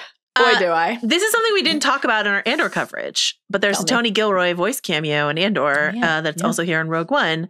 So in Andor, when we hear you've not been authorized to leave the space, you need to stand down, you know, and this is when Kay is like, I've been counting the orders we've disobeyed so far. Would you like to know how many? No, 17. Right. So that same... That's Tony Gilroy, right? Who's like, you need to stand down, and it's when he says, what's your call sign, pilot? And Bodhi says, Rogue One. And Tony Gilroy's voice says, there is no Rogue One. Great shit. Incredible. Bodhi, incredible brand creator. Unbelievable. Rogue One. Bodhi. What a genuine move. no-notes stuff. Yeah. I love it. Great stuff. This is where Mon and Bale have a little moment. They're like, war probably is inevitable. Bale's like, I'm gonna go back to Alderaan, gotta warn some people. He's about to be dead, very sad. Mon suggests enlisting his Jedi pal. Served him well during the Clone Wars and a very recent Disney Plus spinoff. He calls for Antilles. He's alluding to Leia. This is a real, just like, this conversation is here to bridge us to New Hope. Period. You guys, that Obi-Wan show, the more I think about it, the more frustrated I am by it. Okay. I'll be curious to rewatch that one day and see how it sits with a little distance. Remember the slicing of the space fish though? Under the Oh, I do. Under the Tatooine suns. I promise I do. Rogue One arrives above Scarif. Beautiful Scarif. God, I love the way Scarif looks. It's gorgeous. The beaches, the jungles, the Citadel Tower, the gorgeous water, the way that the troopers and the AT-ATs look charging through this tropical paradise. It's just visually stunning, really gorgeous. Love it. Our rogues make their way down to landing pad 9. Some classic clearance code, shuttle code business here. It's an old code. Checks out. Jyn has an address of her own to make to the squad as they are landing. And I would say it is much better than Cyril's address to the I was thinking about Cyril's address. To barracks. Yeah. Can it measure up to Mosk's address? I don't know. It's not for me to say. Joanna, what do we hear from Jyn here? Saul Guerrero used to say, one fighter with one fighter with a sharp stick and nothing left to lose can take the day. They have no idea we're coming.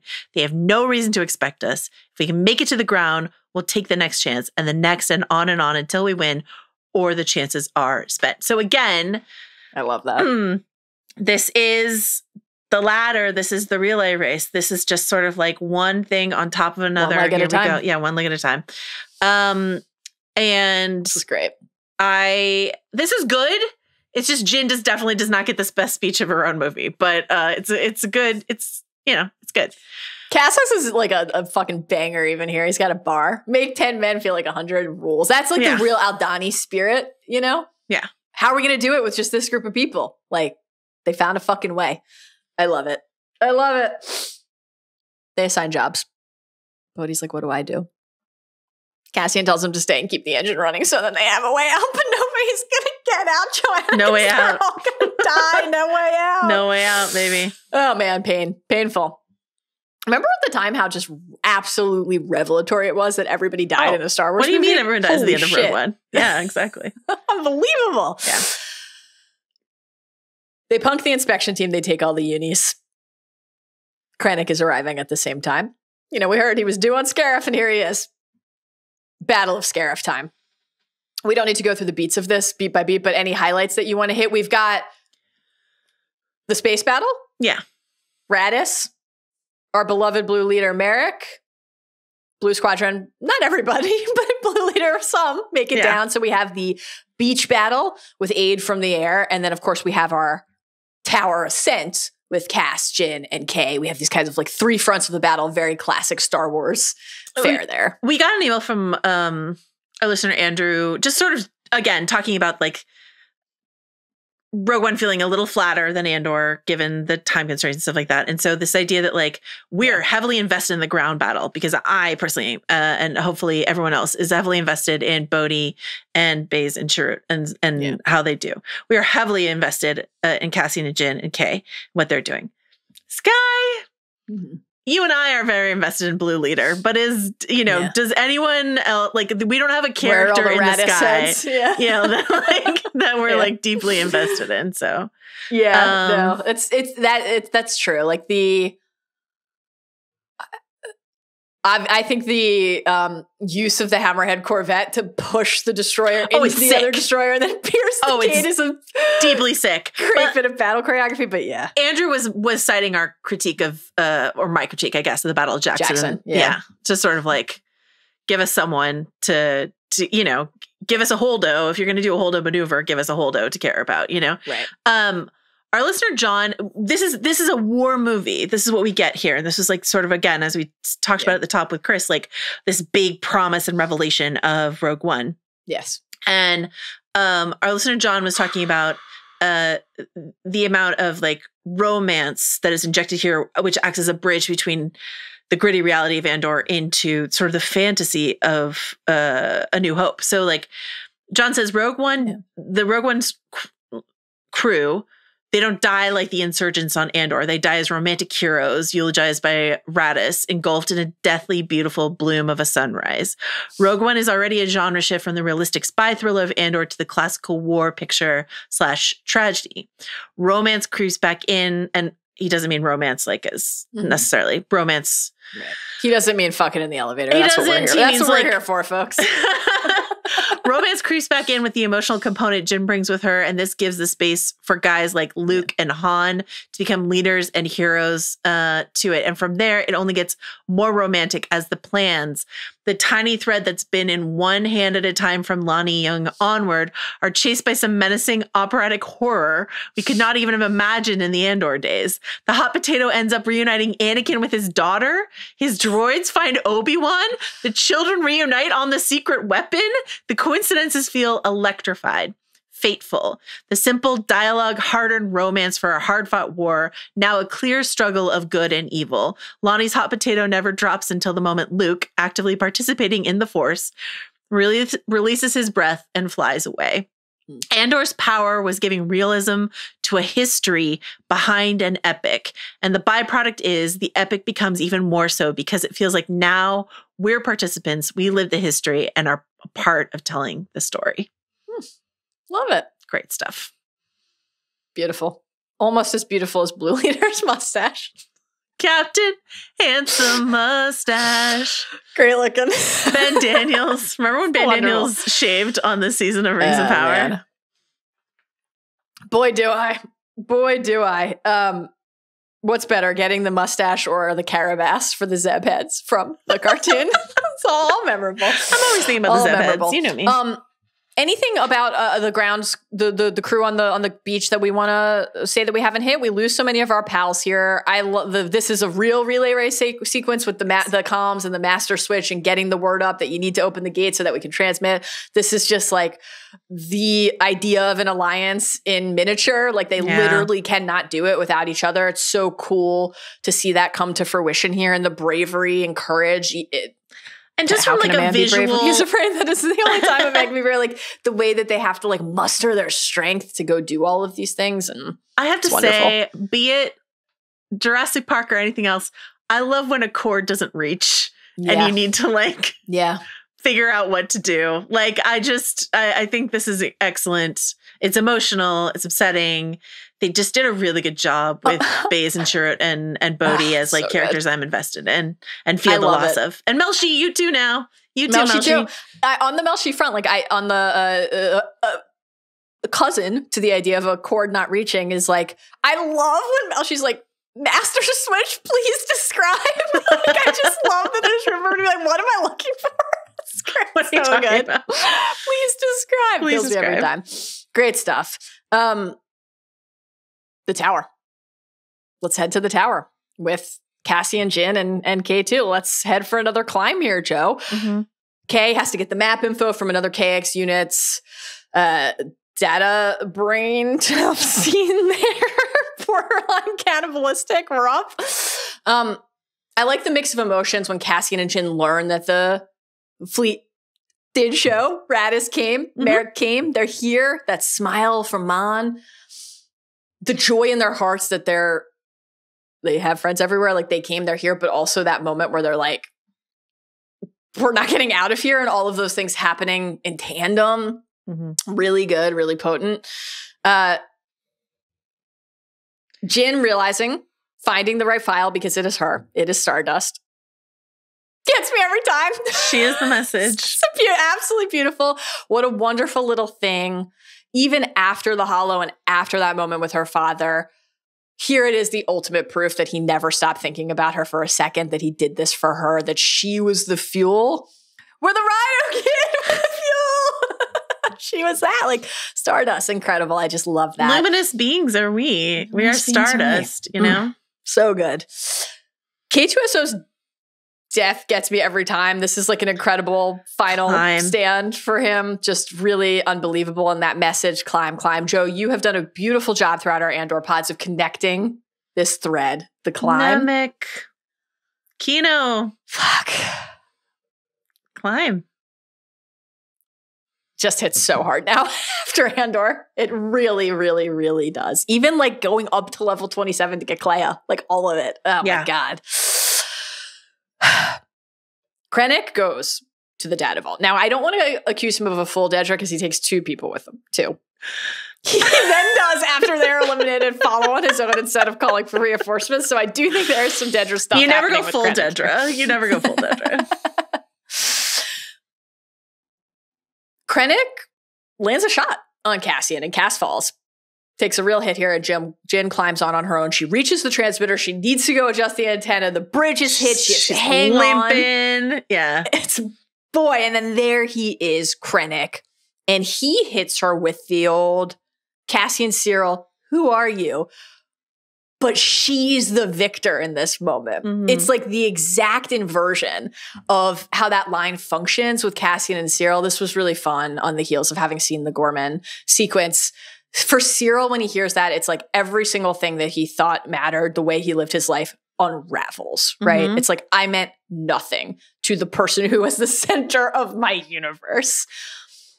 For Jyn, it's like an edge, right? What my parents told you, they were right. You can't win, but I fucking can. You don't even know who I am. You don't know how I'm about to beat you. I'm going to tell you in short order, but you didn't know.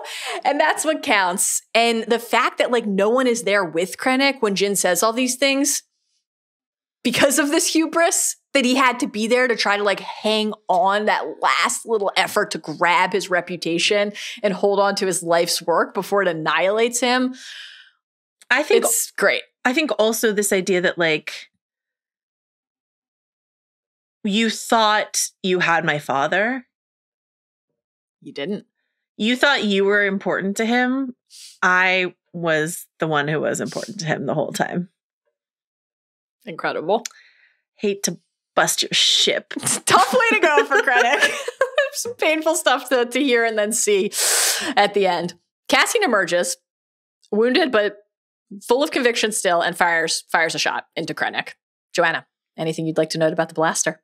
Bix's blaster. Bix is here. He doesn't have a portrait, but he's got her gun. So, you know. Absolutely wonderful. I love it. And we've already talked about how Melshi has Cass's blaster, which made a whole journey from Syril. Yeah. Okay. Another relay race. The destroyer pierces the shield. Mhm. Jyn transmits the plans. She wants to run back and finish off Krennic, but Cassian stops her. Nice little soul-preserving moment there from Cass for Jyn. Beautiful stuff. And Radis is like, she did it. Radis did not watch Andor, so he is not doing this podcast just talking about Cassian and Jyn. He's here and he's like, she did it, damn it. They did it. They all did it. It's all about all the little heroes. Nope, it's just about you, Jyn Erso. Okay. I really love the moment that we get next. They're injured. They're propping each other up. They're walking. And Cassian says, do you think anybody's listening? And Jyn replies, I do. Someone's out there. And Cass was the guy on Narkina who said, nobody's listening. And then when they got to Gorman, Will was like, we're always here. And what was the refrain that they repeated? The code, the shorthand inside of their spy unit that ultimately contained this substance and heart. It's what Vel will say to Clea to make her feel like she's at home. I have friends everywhere. I have friends everywhere. This idea that at the end, in the moment where he needed it to be true, like they could trust in the fact that someone would be there to receive the message from our message and our messenger. What a perfect little bow on this Andor experience. Like this is the kind of thing where I'm just like, man, this actually, there's a way for this stuff to really not fit together, but this is just so rich after Andor. What a fun puzzle for Tony Gilroy and his team of writers, Dan and Bo and all of them, to like get to parse every single line in Rogue One, and they're like, how can we make it hit? Yeah. And so you can sort of backfill then and say, like, let's give Cassian a nobody's listening moment, so that later when he says, like, it's a character on an arc. Good. Yeah. I love it. And I really loved thinking about Bix talking about his purpose and his moment with the Force Healer and that moment with Luthen where he's like, just sort of always there, that like Cassian is the messenger who is always at the center of the consequential thing. And to be here then in this crucial moment and to express these things, perfect. Really hits. Really, really, really hits. Tarkin is receiving the reports that the rebels are attacking Scarif, and he's like, where's Krennic? Oh, he's there? Okay, I know where we're going. Orders a jump to hyperspace, calls for Vader, and just like when they sent those green boys out to the plaza on Gorman, not a moment of hesitation for the Empire when it comes to sacrificing their own. Not a moment. They need to blast the Citadel Tower? Yeah. Krennic's there? Who cares? When can we leave? Yeah. When can we leave and when do we convenient arrive? for me, actually. Yeah, this is like, Efficient. wow, love it when a plan comes together. Mm-hmm. That visual of the Death Star emerging above Scarif is just, as will Sierra always said, give me a chill. It's absolutely so incredible. Fucking good. So good. Single reactor shot leaving the fleet to Vader. We get that really wonderful moment of Krennic looking up, injured, wounded, left alone, abandoned at the top of the tower to look up and see Hoisted his opus. By his own petard. Really was. Really, really was. What do you think was like the last thing he thought? Leo was. Galen, it was always you. Oh man, it's like maybe I saved the sermon for Palpy for like a little too long. Oh man. Jyn and Cassian fucking the elevator is canonically established on this podcast. And they head Joe to the water's edge. This has always been beautiful and devastating. It continues to be beautiful and devastating. It is more anguish-inducing than ever as we watch this plume. And they know their fate. They're not leaving. This is the what do I sacrifice everything the consummation here. And Cassian gives this gift to Jyn of telling her that her father would be proud. And I had a moment watching it where I was like, man, I wish Cassian had gotten to hear the same thing, like from somebody who knew him. But then I was able to like find the piece of like, I really believe that he knows that. Yeah. I believe that he knows that everyone he cares about would be proud of him here. And like, that felt so absolutely good. That he got that from Brasso about Marva earlier, that Bix's message to him is essentially that like, you know, he is doing exactly what she said he should do. Yeah. He's going to win. They're going to win. They're going to win. He gathered as he went. And here he is. It's just great. The tight embrace on the beach. Yes. Her eyes are open the whole time. His eyes are closed until they're open right at the end. We got an interesting email from our listener, Deborah, which made me go back and look at the way in which Cassian's eyes open right at the very end. She says they're about to be consumed by the blast from the Death Star. Cassian opens his eyes and then opens them more, very wide. Then there's a flash and they're gone. The expression he makes when he does this is like nothing I've seen before, and I don't have words for it. It's childlike and maybe fearful. But there's this other thing. It's almost like wonder or taking a deep breath as his eyes widen in that final moment. And at the time, it felt like such a deliberate and unexpected choice by the filmmaker. And I've always wondered why they decided on it. And now, you know, again, we get to replay all of Andor and all of the things that matter to Cassian as he goes. And then on the sort of like reason to celebrate the unsung heroes of the rebellion, which is the whole project of what we're talking about here. Daniel, our listener Daniel, sent this interesting Noam Chomsky quote from Understanding Power, the Indispensable Chomsky, in which Noam Chomsky said, "Look, part of the whole technique of disempowering people is to make sure that the real agents of change fall out of history and are never recognized in the culture for what they are. So it's necessary to distort history and make it look as if capital G great, capital M men did everything. That's part of how you teach people that they can't do anything. They're helpless. They just have to wait for some capital G, capital M great man to come along and do it for them." I love that because we've been talking about this a lot about like sort of what can I do in the face of something so big, and that great email we got from a listener about the baton pass of rebellions are built on hope, that like just saying something to someone can do something. This has really been like, I got absolutely roasted on Twitter for saying this, and that's okay. We all need to get roasted on Twitter sometimes, but like I genuinely have like changed the way in which I have like been interacting with my community in terms of like community service and joining programs and like, you know, being engaged on a very, very local level because of thinking about what is this one little rung on the ladder? What is this one baton pass, and how can it grow and grow and grow from here? Because I have been feeling incapacitated. And so what are the small things we can do? And they might not write space operas about us, but they might make a Disney Plus show about us.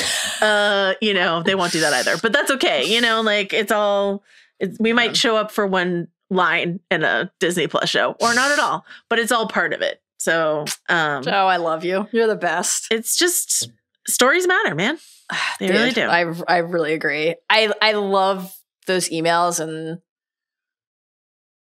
we talk a lot about the sunrise I'll never see Luthen idea, but like the show is about making sure we saw those people, you know? Yeah. And that's a cool and important and worthwhile thing. Like they didn't get to see the sunrise, but we saw them and we understood the power of their work and the import of their work. And like we've talked a lot about the Luthen Cassian moments, the sense of the inevitable place they were marching toward, and giving themselves over to that in order to then give everything, to sacrifice everything. But I really liked thinking, I'm not surprised that Narkina has come up today as much as it has, because it's such a crucial thing for Cassian and a shaping and defining experience. And I was thinking a lot of the moment where he said to Taga, don't die till you put up a fight. Like, it's not about the fact that Cassian dies. That is not what the story is about. It's about the fact that he chose to put up a fight. Same for Jyn. Yeah. Same for Luthen. Same for all of them. And like, what a cool and important thing to show us and for us to get to see. Is it devastating that he and Bix didn't get to find each other again? Yes. After, when it's over and we've won, we'll do all the things we ever wanted? Yes, it is heart-wrenching and I will cry about it forever. But this is the choice that both of them would have made if they knew the outcome. It is. We got a great email about like sort of Bix's baby, because we talked about in the finale pod about how like a lot of people had some issues with it. And I lost the listener's name somewhere in my copying and pasting. But this idea that like Cassian's kid, hopefully, and again, this is we've been talking about this with like Luthen and like what we are fighting for the next generation. We're fighting so the next generation doesn't have to. Right. So this idea that Cassian's kid grows up for the most part in like Star Peace and gets to be a kid and doesn't have happen to him the same thing that happens to Cassian and to Jyn, and to all the other, like to Clea, to Leda, to all the other kids who have like grown up and had their childhood and their innocence taken from them by this Imperial, event. I don't know what word I want there, but like that's the dream for Bix and for Cassian's kid, that they, and I really understand. And I do feel this idea of like, Bix was so in the fight, to watch her step away from the fight is tough, but also just like, if this is an image, even though Cassian didn't get to see it, we got to see it, and it has to flash across, like this is what he's fighting for. No question. We're fighting for the Shire. We might not for us. The Shire, we say the Shire, but not for us, not right? For me. So yeah. Sad. Great movie. That baby gets to grow up now and live in a galaxy where we get Force Awakens and the gift that is The Last Jedi, and then, nothing lasts. So Rise of Skywalker, and then you got to fight again. Yeah, I know. I was like, that relative peace for a bit, and then here comes the First Order. But, Vader. I mean, the movie for our purposes today ends with Cassian and Jyn on the beach, but anything you want to say about the final, because this is really connected to our relay race theme that we've been tracking since the beautiful email and the handing of the passing of the plans. This is a literal relay race. And so again, to like the various emails we got about the genre difference, this like, this like supernatural monster chasing down these very ordinary people. This is not something you would see inside of Andor, but it is something because this epic is growing into a new sort of sphere and a new sort of genre. And also like what is it they've sent us hope? I hate this moment for a bunch of reasons. The fucking CGI Leia I hate. Yeah. And I think what is it they've sent us hope is quite hokey when like the movie after it is called A New Hope. All of it is very hokey. But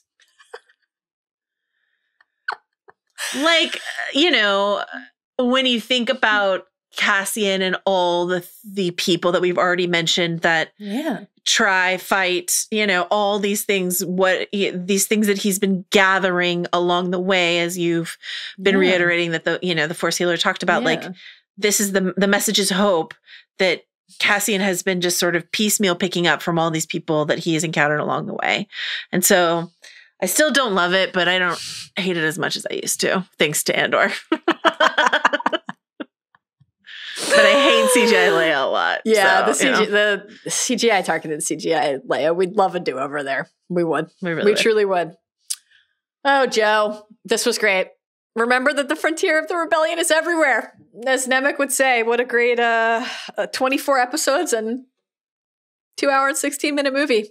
To remember that. I know. Truly a great part of Star Wars. I love it. I really love it. I can't wait to see if I follow through on my pledge to rewatch Andor next May. We should. I would like to. And I believe actually now we're committed to watching Rogue One and then Andor and then Rogue One and then A New Hope. We've established the order. Anything else? No. I don't really want to be done talking about Andor, so maybe we get like one mailbag question. Yeah, I've got a couple. Great. Okay, I've got a couple. Like, totally ready to stop. We'll smuggle some more in the spring mailbag. Beautiful. All right, it's time for our thank yous. Thank you to CR. Chris Ryan swinging by for 50 minutes. What a fucking treat. A prince. Oh my God, a prince among men, truly. And thank you to our Rebel Alliance today, Carlos Chiriboga. Carlos. For producing this episode. Jonathan Frias here with us today, helping with the production. Thank you, Jonathan. Arjuna Ramgopal, production supervision as always, and Jomia Deneron for his work on the social. Joanna, there's a great many things to attend to.